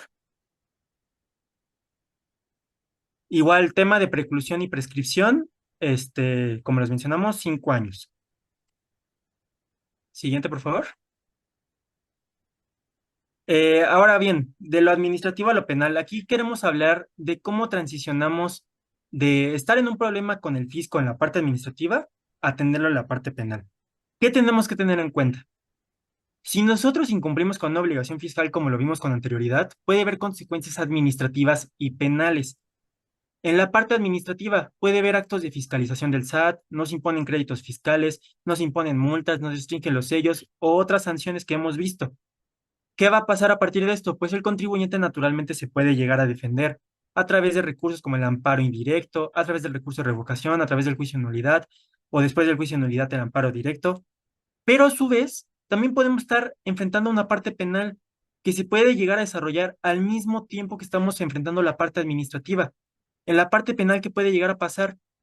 Pues primeramente la Secretaría de Hacienda y Crédito Público va a tener conocimiento de esta presunta conducta delictiva. Le va a formular querella a la Fiscalía General de la República, lo que conocemos como el Ministerio Público. Esta va a investigar y en su caso esta va a ejercer la acción penal ante un juez de control, que el juez de control, como lo mencionamos, va a emitir un citatorio o realmente más, en estos casos, una orden de aprehensión contra el contribuyente. Y aquí es donde va a empezar el proceso penal de lo que podríamos denominar de forma coloquial todo el juicio, donde ya estamos con los jueces. Ahora bien, como les comenté, estos procesos se pueden desarrollar de forma simultánea y además son autónomas. ¿Qué quiere decir esto? Si nosotros llegamos a solucionar la parte penal, no implica necesariamente que nosotros resolvamos la parte administrativa y viceversa. ¿Qué quiere decir? Si nosotros nos están vinculando porque consideran que llevamos a cabo defraudación fiscal porque no pagamos ciertas contribuciones y estamos en la parte penal y le demostramos al juez, oye juez, yo no hice esto de forma dolosa, fue por imprudencia, fue un error mío, etcétera, se lo demuestro y resolvemos la parte penal, no cometió el delito de defraudación fiscal. Pero eso no quita que tú en la parte administrativa le sigas debiendo al fisco, que sigas teniendo un crédito fiscal vigente que tienes que pagar. Entonces, mucho ojo con esta autonomía de vías y tener en cuenta que son procedimientos que se pueden desarrollar de forma junta. Siguiente, por favor. Y normalmente ahí, Pedro, lo que hace la autoridad es que yo ya tengo todos los CFDIs y disminuye la autoridad a aquellos que no cumplieron los requisitos del 29 y del 27, los disminuye, entonces la base gravable cambia y se configura el crédito fiscal. en la parte administrativa. En la parte penal, pues ya tenemos otro tema, ¿no? Pero es bien importante que tengamos claridad en esos temas, ¿no? Entonces, cómo llega nuestro contribuyente a ese ámbito, Pedro? Correcto. Bueno, ¿cómo llega el contribuyente penal? Tenemos que tener en cuenta que el contribuyente puede llegar a esta parte penal porque la autoridad actúa de forma directa, acciona la parte penal de forma directa, o por otra parte hay un acto de fiscalización previo. Siguiente, por favor. ¿Cómo funciona con el acto de fiscalización previo? Aquí dividimos igualmente la parte administrativa de la penal. Imaginemos que estamos en una auditoría. El SAT está auditando y al contribuyente le imponen crédito fiscal, le imponen sanciones administrativas, este tipo de cosas que no conocemos en la parte administrativa. Pero ¿qué puede pasar si en este acto administrativo de fiscalización, en esta auditoría, puede pasar que el SAT comience un procedimiento interno para evaluar si esto se trata de un posible caso penal? ¿Qué va a pasar? En delitos como el de delito de defraudación fiscal, en el cual estamos defraudando al fisco, no estamos pagando ciertas contribuciones o incluso en sus equiparables, es necesario que las autoridades lleven a cabo algo que se llama cuantificación del perjuicio fiscal. Esta cuantificación del perjuicio fiscal se sustenta por un dictamen técnico contable que se acompaña de anexos y papeles de trabajo que toma en cuenta la autoridad.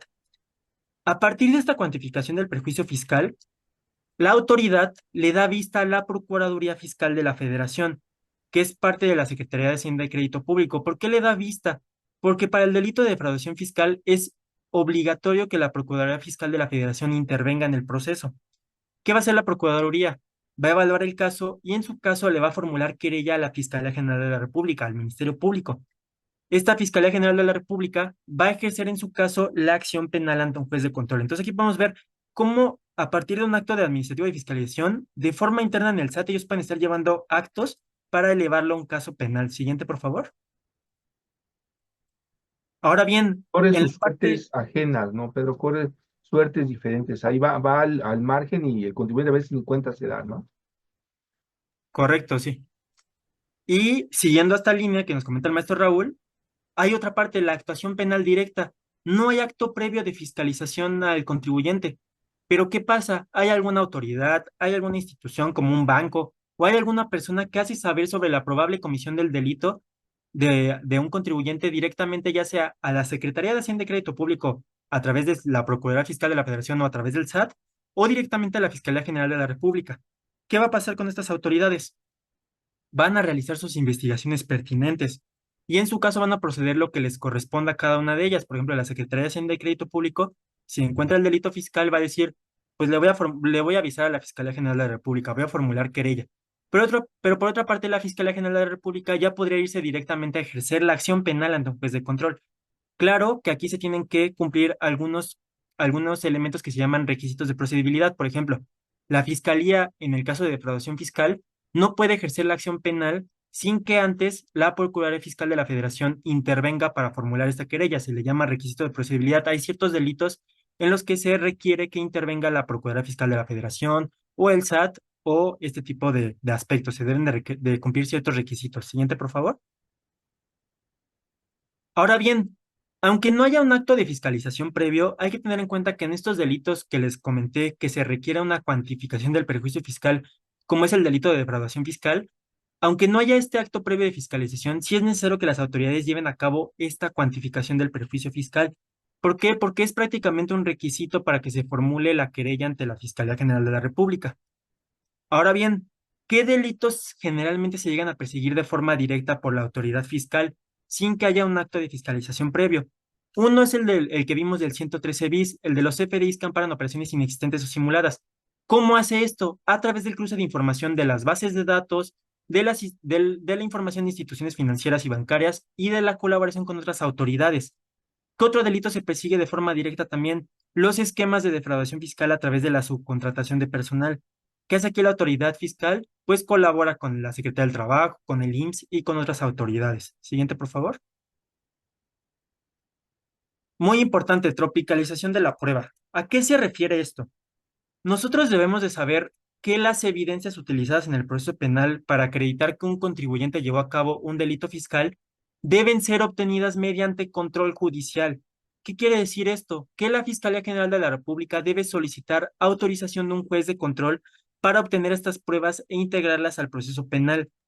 Esto independientemente de que la Fiscalía General de la República ya haya tenido estas pruebas con anterioridad porque la Secretaría de Hacienda y Crédito Público se las dio, porque el SAT se las dio.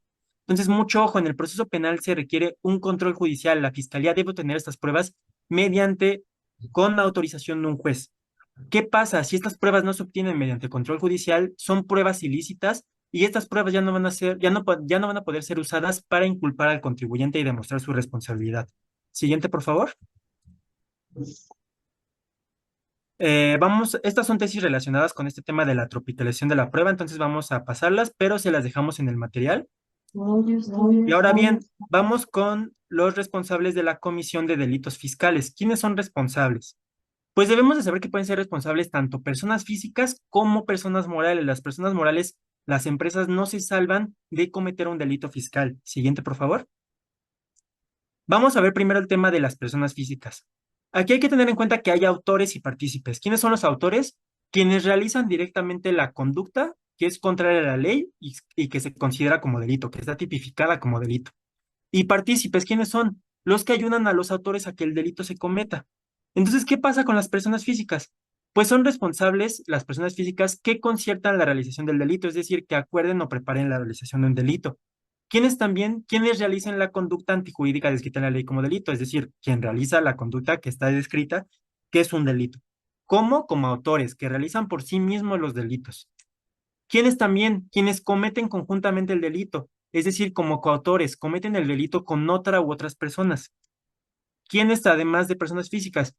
Quienes se sirvan de otra persona como instrumento para ejecutar el delito, es decir, como autores mediatos, están utilizando otra persona para llevar a cabo el delito. Quienes como inductores induzcan dolosamente a otra persona a cometer un delito, lo incitan a eso. Además, quienes ayuden dolosamente a otra persona a cometer un delito, es decir, antes de que se cometa el delito, lo ayudan o auxilian para que se cometa.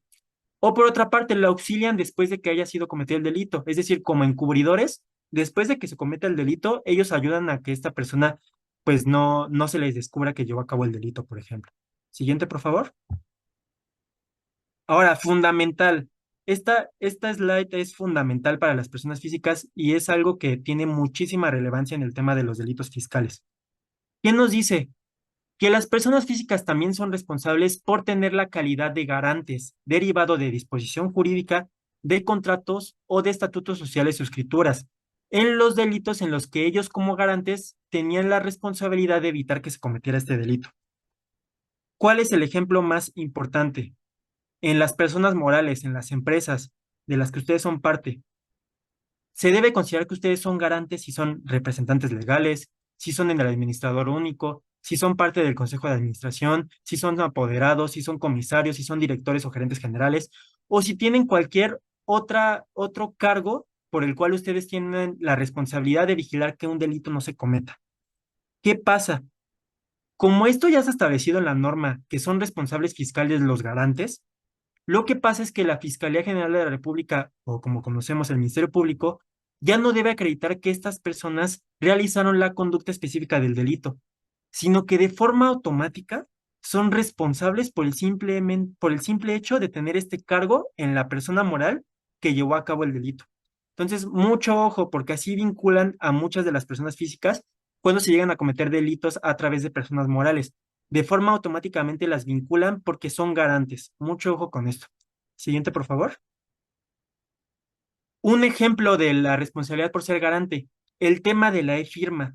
Ustedes saben que si ustedes firman un documento digital con su e-firma de una persona moral y ustedes son el administrador único, el presidente del consejo de administración, son parte de la dirección general, de la gerencia general o de la administración de la persona moral, la ley va a presumir que esta firma o este documento fue firmado por ustedes, por quienes tienen estos cargos. ¿Qué pasa? Hemos mencionado que el delito de defraudación fiscal se puede actualizar por ejemplo, desde que se presenta la declaración. ¿Y con qué presentamos la declaración? Con la e-firma.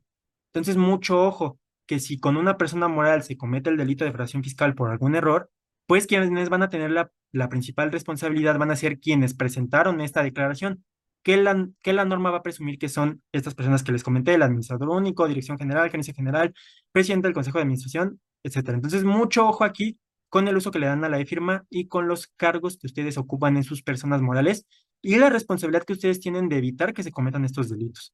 Siguiente, por Y favor. ese es súper importante, pero nada más. Fíjense que cuando hacemos los análisis de las empresas y que llega un asunto de esta naturaleza, el consejo de administración es el elemento más peligroso porque cuando gira la autoridad las acciones, van por el consejo de administración. Entonces tengan mucho cuidado ahí en ese punto. Cuando hacemos nuestras revisiones corporativas ligadas a la parte fiscal, tienen que tener mucho cuidado en ese punto. Adelante, Pedro. Correcto.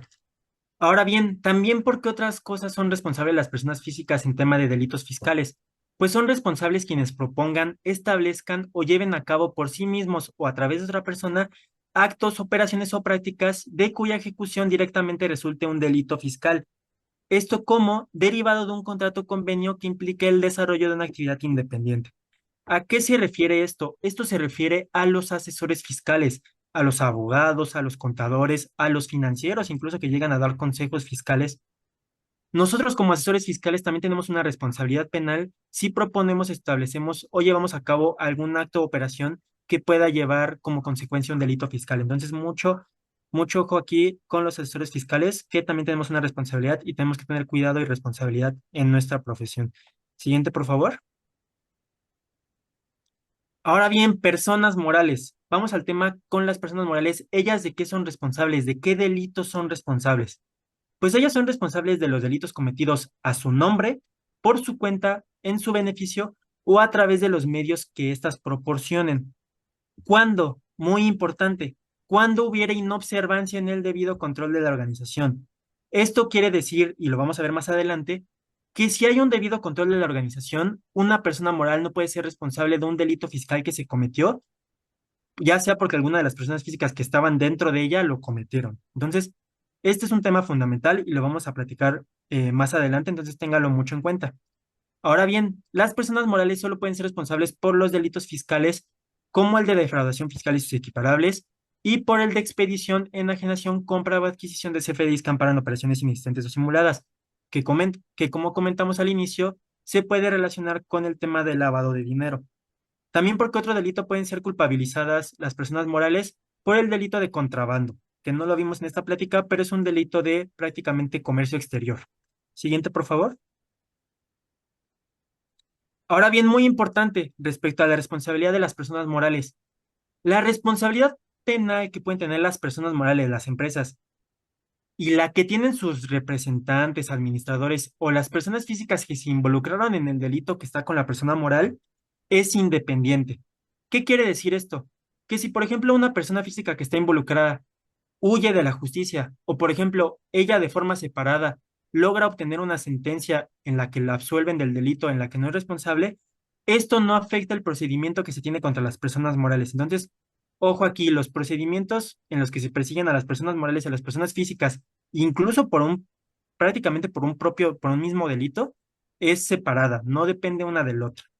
Siguiente, por favor. Ahora bien, esto, bueno, es muy básico. Simplemente deben de tener en cuenta que no se va a extinguir la responsabilidad de una persona moral cuando ésta se llegue a disolver de forma aparente, cuando se fusione, cuando se transforme, cuando se absorba, cuando se escindan, porque ¿qué pasa? Muchas veces van a perseguir a estas personas morales y estas personas dicen, ay, pues me voy a transformar, me voy a fusionar, me voy a disolver para ya no existir y que ya no persigan a la persona moral. ¿Qué va a pasar cuando pasen estos supuestos? No se va a extinguir la responsabilidad penal. Entonces, mucho ojo. ¿Y a qué se refiere con que se disuelvan de forma aparente? Que éstas realmente continúen con su actividad económica o mantengan la parte más relevante de su identidad sustancial con sus clientes, proveedores o empleados, ya sea a través de otra empresa, que simulen ser la misma, al final son otra empresa, pero realmente son la misma empresa, simplemente se disolvieron de forma aparente. Siguiente, por favor. Sí, nos pasa mucho con el IMSS, que la empresa cambia a los trabajadores a otra empresa grandota y hace la misma función, la misma actividad, el acta constitutiva es parecida en todos los sentidos y está en el mismo domicilio fiscal. Entonces, acuérdense que, como decía el licenciado Pedro, hay delitos fiscales, no estamos hablando solamente del SAT, sino otra autoridad muy fuerte en los delitos fiscales es el IMSS. Adelante, Pedro. ¿Y cuáles son esas sanciones, Pedro? ¿Cómo la sanciona a la persona física y a la persona moral la autoridad? Correcto. Siguiente, por favor. Pues bueno, a las personas físicas, ¿cómo las sancionan en el ámbito penal? Ya lo vimos a lo largo de toda la plática, las penas de prisión que les he mencionado por cada delito que vimos, más además la reparación del daño que les comenté en un inicio. Si ustedes defraudaron al fisco, además de la pena de prisión, deben reparar el daño que hicieron al Estado. Siguiente, por favor. Sí, perfecto. Pero ahora bien, en el caso de las personas morales, también lo comenté al inicio, pues las personas morales no las pueden encerrar en la cárcel, son un ente jurídico, son una empresa. Pero ¿cómo las sancionan en el ámbito penal? Les pueden imponer multas, pueden publicar la sentencia para exponerlas públicamente, pueden amonestarlas, pueden decomisar los instrumentos, objetos o productos del delito. Por ejemplo, si una persona moral cometió defraudación fiscal y por medio de estos recursos compró un inmueble, por ejemplo, pues este inmueble puede ser decomisado porque es deriva de la comisión de este delito, de estos recursos. También se le puede inhabilitar temporalmente para participar en procedimientos de contratación pública, puede haber suspensión de actividades, clausura de locales o establecimientos, intervención judicial para salvaguardar derechos de trabajadores o acreedores, prohibición de realizar en el futuro actividades en cuyo ejercicio se realizó el delito fiscal, o por otra parte, y la más grave, la disolución. Y además aquí también en el caso de personas morales también se contempla la reparación del daño. Entonces, mucho ojo con las sanciones que se le puede imponer a las personas morales. Siguiente, por favor. Ahora bien, vamos a entrar a un tema muy importante, Y el eso tú lo compliance hablabas fiscal hace penal. rato, ¿no, Pedro? Correcto. ¿Cómo la autoridad, en ciertos momentos que ya tienes un problema penal, la autoridad te va a reducir o a suavizar el impacto, ¿no? Y que muchos de nuestros compañeros fiscalistas dicen, no, que comprar ni que cumplimiento, bueno, el cumplimiento es compliance, ¿no? Sí es súper importante porque sí ha tenido un efecto en la defensa, ¿no, Pedro? Correcto. Exclusivamente en este caso para personas morales. Entonces, muy importante este tema del compliance. Vamos a ver qué es el compliance fiscal penal. Primero, ¿qué es el compliance de forma general? El compliance de forma general son todo esto que podemos llamar como modelos, programas, mecanismos, regulaciones, reglas políticas, códigos internos que tenemos tanto personas físicas, pero sobre todo personas morales. ¿En qué están enfocados estos modelos, programas, sistemas? En la organización, en el control, en la gestión, en la prevención y sobre todo en lo que significa la palabra compliance, en el cumplimiento de leyes, estándares y principios, pero por encima de la ley. Esto va por encima de la ley, no se limita a que nosotros cumplamos con lo que establezca la ley, sino que va más allá, va en términos éticos, de principios. Pero ¿por qué es muy importante esto? Porque si nosotros orientamos un compliance fiscal, este va a ser orientado al cumplimiento de las obligaciones fiscales. Y por otra parte, en la parte penal, va a ser orientado en la parte de evitar la comisión de delitos. ¿Qué va a tener este objetivo, este compliance fiscal y penal? Que nosotros no incurramos en algún riesgo, contingencia fiscal o penal, en alguna sanción. ¿Qué hay que tener en cuenta? Como cada persona física y sobre todo, como les digo, moral, es única, el modelo de compliance que se llegue a implementar dentro de ella es único también y es un traje a la medida de cada empresa. Vamos a verlo con los ejemplos más adelante. Siguiente, por favor. Ok, ¿qué beneficios tiene el compliance? En la parte fiscal, vamos a tener obviamente un mejor cumplimiento en nuestras obligaciones fiscales y un menor riesgo a tener contingencias. Pero en la parte penal, algo muy importante, y lo vamos a ver en la siguiente slide, es la atenuación de sanciones o exclusión de la responsabilidad penal a las personas morales. Otros beneficios del compliance, ¿por qué? Porque el compliance se puede también poner en la parte administrativa, financiera, legal, en toda esta lista que vemos por debajo. También el compliance lo podemos implementar en estas áreas y también puede tener beneficios en estas áreas de nuestra organización. Siguiente, por favor. Y como vimos, la atenuación de sanciones o la no responsabilidad penal. ¿Cómo funciona esto con el compliance fiscal penal? Lo que pasa es que aquí en las normas nos dicen que las personas morales que con anterior al hecho delictivo que se les imputa, es decir, que con anterioridad al delito que se establece que cometieron, tengan un debido control de la organización. ¿Qué significa esto? Que tienen un órgano de control permanente encargado de, por una parte, verificar el cumplimiento de la ley y por otra parte, dar seguimiento a políticas internas de prevención delictiva y además hayan realizado antes o después del delito que se les imputa acciones para disminuir el daño que provocaron, puede tener como beneficio, por una parte, que se atenúe hasta en una cuarta parte la sanción que se le iba a imponer a la persona moral. o incluso por otra parte, que estas personas morales no sean responsables del delito. ¿Por qué? Porque mencionamos que un elemento de la responsabilidad de las personas morales es que éstas no tengan un debido control de la organización. Entonces, de lo contrario, si nosotros tenemos un debido control de la organización, como a partir de un modelo de cumplimiento, la persona moral puede llegar a no ser responsable del delito fiscal que se cometa a su nombre, por su cuenta o a través de los medios que ésta dispuso. ¿Por qué? Porque las personas físicas que se involucraron en este delito pudieron no haber atender fraudulentemente al modelo de compliance que implementó esta persona moral. Siguiente, por favor. ¿Cómo vamos a implementar este compliance fiscal penal? Pues primeramente nosotros debemos de identificar, evaluar y gestionar los riesgos penales y fiscales de nuestra organización. ¿Cómo vamos a hacer esto? Tenemos que detectar qué conductas que lleva a cabo la organización podrían actualizar, por algún error incluso, la comisión de un delito fiscal. ¿Qué tenemos que observar? El objeto social, la actividad económica y las obligaciones fiscales de esta persona moral. ¿Y cómo vamos a hacer esto? A través de una matriz de riesgos. ¿Qué vamos a hacer? Identificar los riesgos de que nosotros incumplamos alguna obligación fiscal que pueda actualizarse como un delito, para posteriormente asignar personal responsable para evitar que este riesgo se materialice. Que también diagnosticar la probabilidad de que este riesgo ocurra, determinar los impactos que se pudieran generar si este riesgo se actualizara y además establecer controles contra estos riesgos y monitorear estos riesgos mientras exista la posibilidad de que ocurran. Entonces, este es un primer paso, detectar con qué acciones en nosotros, en nuestra empresa, podemos llegar a cometer un delito fiscal y hilarlo con todas las conductas que vimos anteriormente, con el delito de defraudación fiscal, ver ¿cuáles de todas estas conductas que vimos puede llegar a cometer nuestra persona moral por un error? Siguiente, por favor.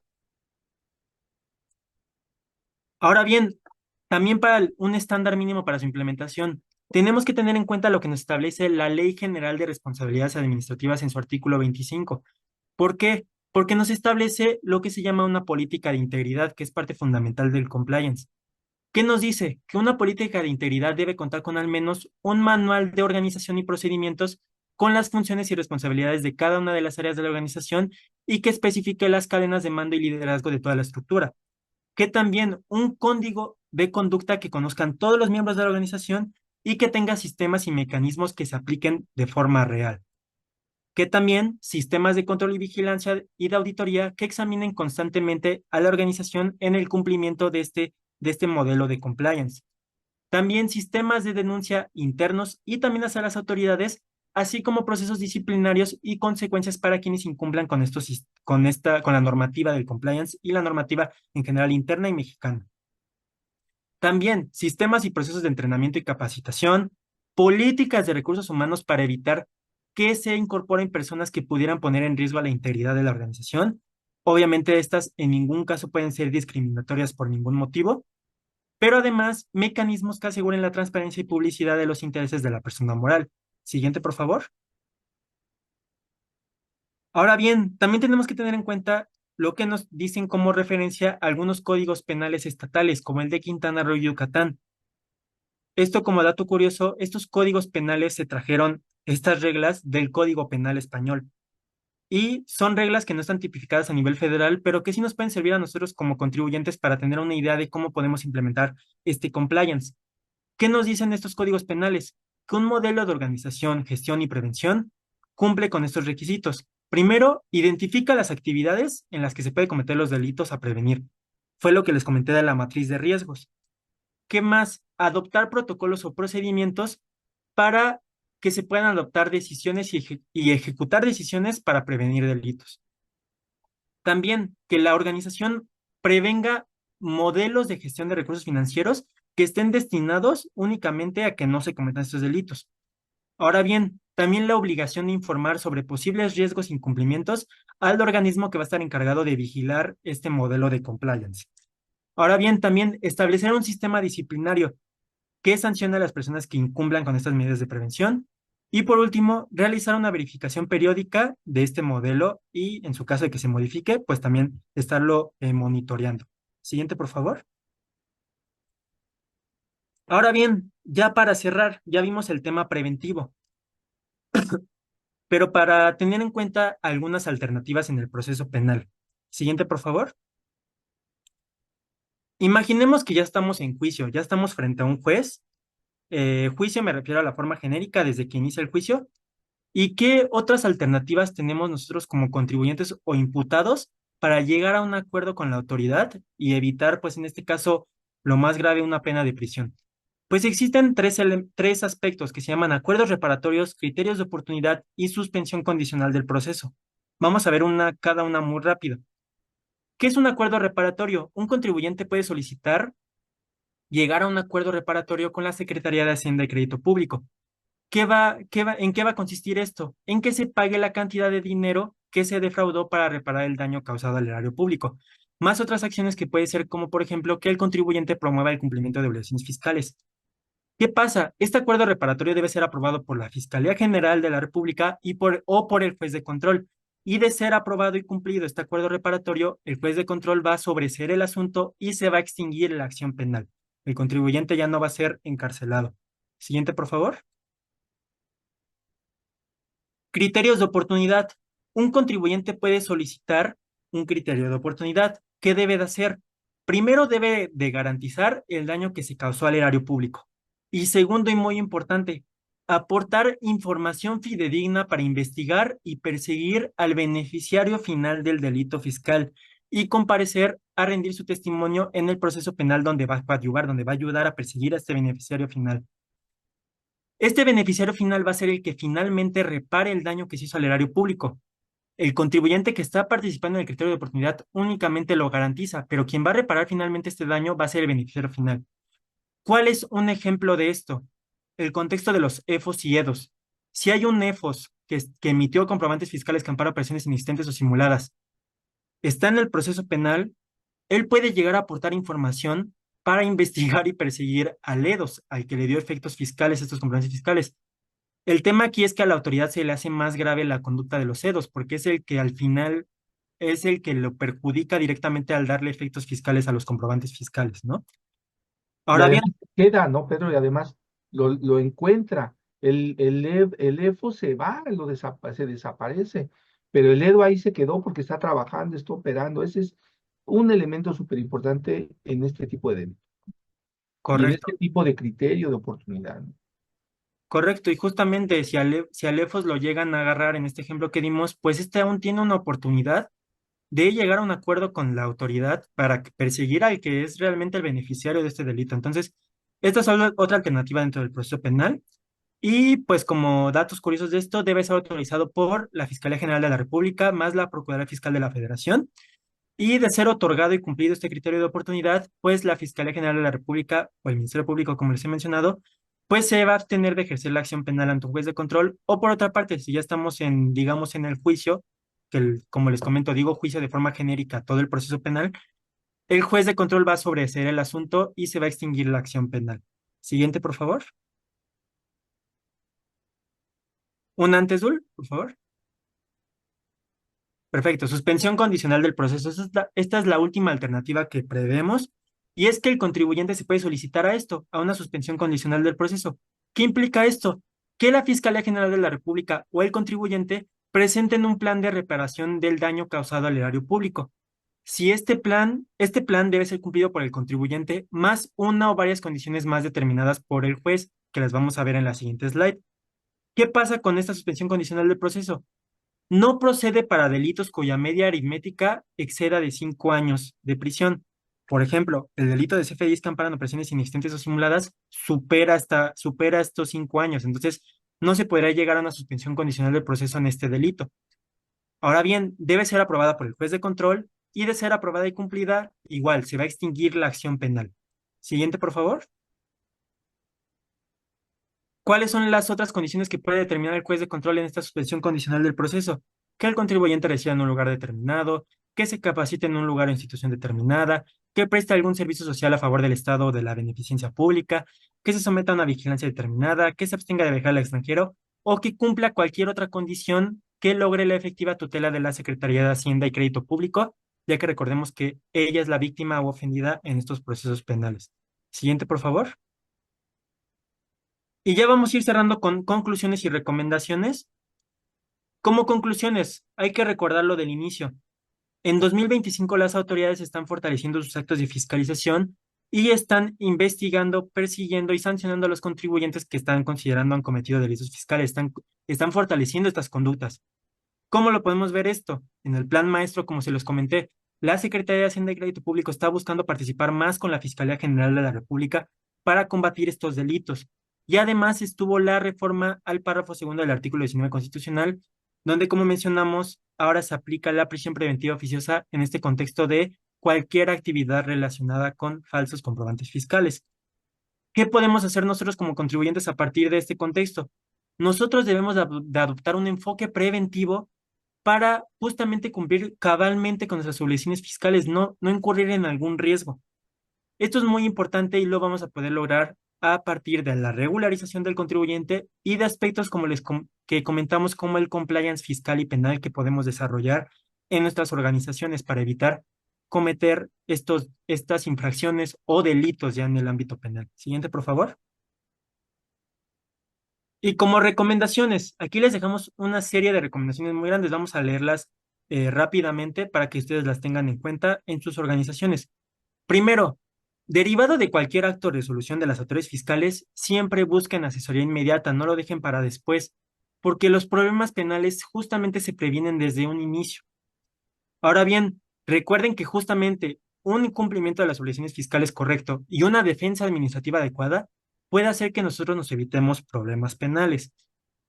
Otra cosa, si llegamos a incumplir una obligación fiscal por error, no pagamos alguna contribución, no nos inscribimos en el RFC, cualquiera de las conductas que vimos, recuerden que aún podemos autocorregirnos y evitar sanciones administrativas y penales si lo hacemos antes de que la autoridad descubra esto, si lo hacemos de forma espontánea y si la autoridad no nos está ya auditando, ¿ok? Ahora bien, consideren que nosotros podemos cumplir con alguna obligación haciendo un acto de omisión y que esto puede llevar a una infracción o un delito, como ya lo vimos. Ahora bien, recomendaciones muy concretas. Obviamente no hagan caso a falsas recomendaciones tendientes a reducir el pago de impuestos, no omitan pagar contribuciones y sobre todo las retenidas, recaudadas o trasladadas que les comenté, que realmente no son sus contribuciones, son contribuciones de otros contribuyentes que ustedes pueden estar reteniendo, recaudando, trasladando y finalmente enterando al fisco. Otra cosa, verifiquen que no obtengan beneficios indebidos a través de las devoluciones, acreditamientos o compensaciones. Tengan mucho cuidado con este tipo de actividades y hacerlas de forma correcta, porque obviamente es nuestro derecho pedir devolución, acreditamiento o compensación, pero hay que hacerlo de forma correcta. ¿Qué otra cosa? No consignen sus declaraciones ingresos acumulables menores, deducciones falsas o valor de actos o actividades menores. Presenten en tiempo sus declaraciones en tiempo y forma. Expidan y soliciten los CFDIs por todas las actividades que llevan a cabo. Hay contribuyentes que lamentablemente luego no llegan a solicitar sus CFDIs y ya no pueden, por ejemplo, deducir sus gastos. Y esto es un problemón luego. Verifiquen que los CFDIs que utilicen cumplan con los requisitos que establece la normativa fiscal y obviamente absténganse de emitir o utilizar CFDIs que amparan operaciones inexistentes o simuladas. Ya les comenté que se está aplicando o se va a aplicar la prisión preventiva oficiosa en este contexto posiblemente. Siguiente, por favor. Ahora bien, no omitan solicitar la inscripción propia de un tercero en el RFC. Asegúrense de que sus clientes y proveedores estén en el RFC inscritos y cumpliendo con sus obligaciones fiscales. Pueden solicitarles su opinión de cumplimiento positiva. Verifiquen la veracidad de la documentación intercambiada con clientes y proveedores. No manifiesten o utilicen o entreguen información, datos o información falsa a las autoridades bajo ningún motivo. No permitan la modificación, destrucción o pérdida de documentación e información, así como de la contenida en buzón tributario. Aquí me refiero a información fiscal, legal y contable. No desocupen del lugar donde tengan su domicilio fiscal sin, como vimos antes, sin presentar el aviso de cambio que corresponde en el RFC. Ascienden correctamente las operaciones de la organización en su contabilidad. No determinen pérdidas fiscales inexistentes. Otra vez este tema de ver los ingresos acumulables menos las deducciones. Hay que hacer bien este tema. Lo que les mencionamos, recuerden que el procedimiento administrativo y el penal corren suertes diferentes y que se pueden llevar a cabo al mismo tiempo. Consideren que no solo las personas físicas son responsables de delitos fiscales, sino también las personas morales. Si ustedes son representantes legales, administradores únicos o tienen algún otro cargo relevante en su organización, por favor, supervisen y aseguren el cumplimiento de las obligaciones fiscales de su organización. Es muy importante. Ustedes, como les mencioné, tienen de forma automática una responsabilidad por ser garantes. Ya cerrando, implementen un modelo de compliance. Es muy recomendable esto para evitar, sobre todo en primera, para cumplir con sus obligaciones fiscales de forma correcta y que no tengan ningún problema con el fisco. Y además, pues para evitar consecuencias penales. Y en su caso, para proteger a su persona moral, para proteger a su organización, ustedes protejan mediante estos modelos de compliance a su organización, porque puede haber personas dentro de su organización que no estén atendiendo correctamente las obligaciones fiscales. Entonces, si ustedes tienen un manual dentro de su organización y tienen un modelo que puedan demostrar a la autoridad que tuvieran cuidado para no incumplir con esas obligaciones fiscales, ustedes pueden llegar así a proteger a su organización, a su persona moral. Inviertan en servicios legales y contables con expertos en la materia fiscal siempre, esto para que ustedes puedan cumplir adecuadamente con sus obligaciones fiscales. Y finalmente, el resumen de todo esto, cumplan en tiempo y forma con sus obligaciones fiscales. Siguiente, por favor. Y bueno, aquí ya le voy a ceder la palabra al maestro Raúl para, no sé si quiere comentar alguna recomendación más o alguna conclusión más. Y pues si Pues tienen alguna duda, se pueden poner en contacto. sí, pues amigos, bueno, pues como ustedes ya observaron, que bueno, gracias por acompañarnos. Como observan, pues la gran línea de actividad está en que el contribuyente realice actividades que obstruyan las facultades de comprobación, haga acciones de conducta y resultado, y también que nuestro contribuyente cae en la tentación de bajar su base de impuesto a través de la utilización de documentos falsos. Entonces, la autoridad, cuando hace sus facultades de comprobación de acuerdo al 42 y de acuerdo al código, y de inmediato lo que hacen es identificarlo y pasarlo a un procedimiento de otra naturaleza. Entonces, amigos, los invitamos a que hagan un diagnóstico ahí de su empresa, tengan cuidado en la formulación de los documentos, revisen sus registros contables, analicen corporativamente cómo está la estructura, porque ya vimos que la autoridad pues siente que son peras o son manzanas, pues yo voy a ver al administrador único y voy a ver al consejo de administración que toma las decisiones. Y sobre todo en este momento, que más allá de que la autoridad tiene facultades punitivas, privativas, pues hay situaciones ahorita en este momento más complicadas como las restricciones de sellos digitales, que también son un primer elemento para llevar a cabo esta situación. De todos modos, amigos, estamos aquí para apoyarlos, estamos para seguir compartiéndoles información que puede ser muy útil. Y los que necesiten su constancia, por favor, manden un mensajito. Y en esta ocasión solamente vamos a regalar un solo diagnóstico por el tipo de asunto de que se trata. Manden su mensajito por WhatsApp. Y los demás, pues ya saben, pueden llamarnos, preguntarnos, estamos para apoyarles y les agradecemos mucho su compañía. Cualquier situación, yo sé que este tema es delicado, yo sé que este tema es delicado para muchas de las personas, pero pueden acercarse a través de nuestras redes, a nuestros sistemas, y con mucho gusto les daremos respuesta. Un saludo a Alex Libreros, a, a Víctor Peña, muchísimas gracias, al contador Arzate, a Alejandro Navarro, a mucha gente que nos apoya en muchos de los asuntos también, y que estamos para servirles. Muchísimas gracias a todos y les agradecemos su presencia. Mil gracias. Gracias. Y nada más para que Alex no se quede con la duda. Claro, Alex, acércate con nosotros para que te ayudemos. Aquí podemos evaluar tu caso y ver justamente este tema de la autocorrección. Incluso ahorita hay un estímulo fiscal de la autoridad en la que están condonando las multas y los recargos. Entonces, podemos evaluar tu caso y no dudes en enviar mensaje acá para que te atendamos y te ayudamos. Ok. Pues muchísimas gracias a todos. Les agradecemos su presencia. Muchas gracias. Cualquier duda o aclaración, escríbenos en nuestras redes sociales. Somos 100% Fiscal. Asuntos fiscales, soluciones fiscales.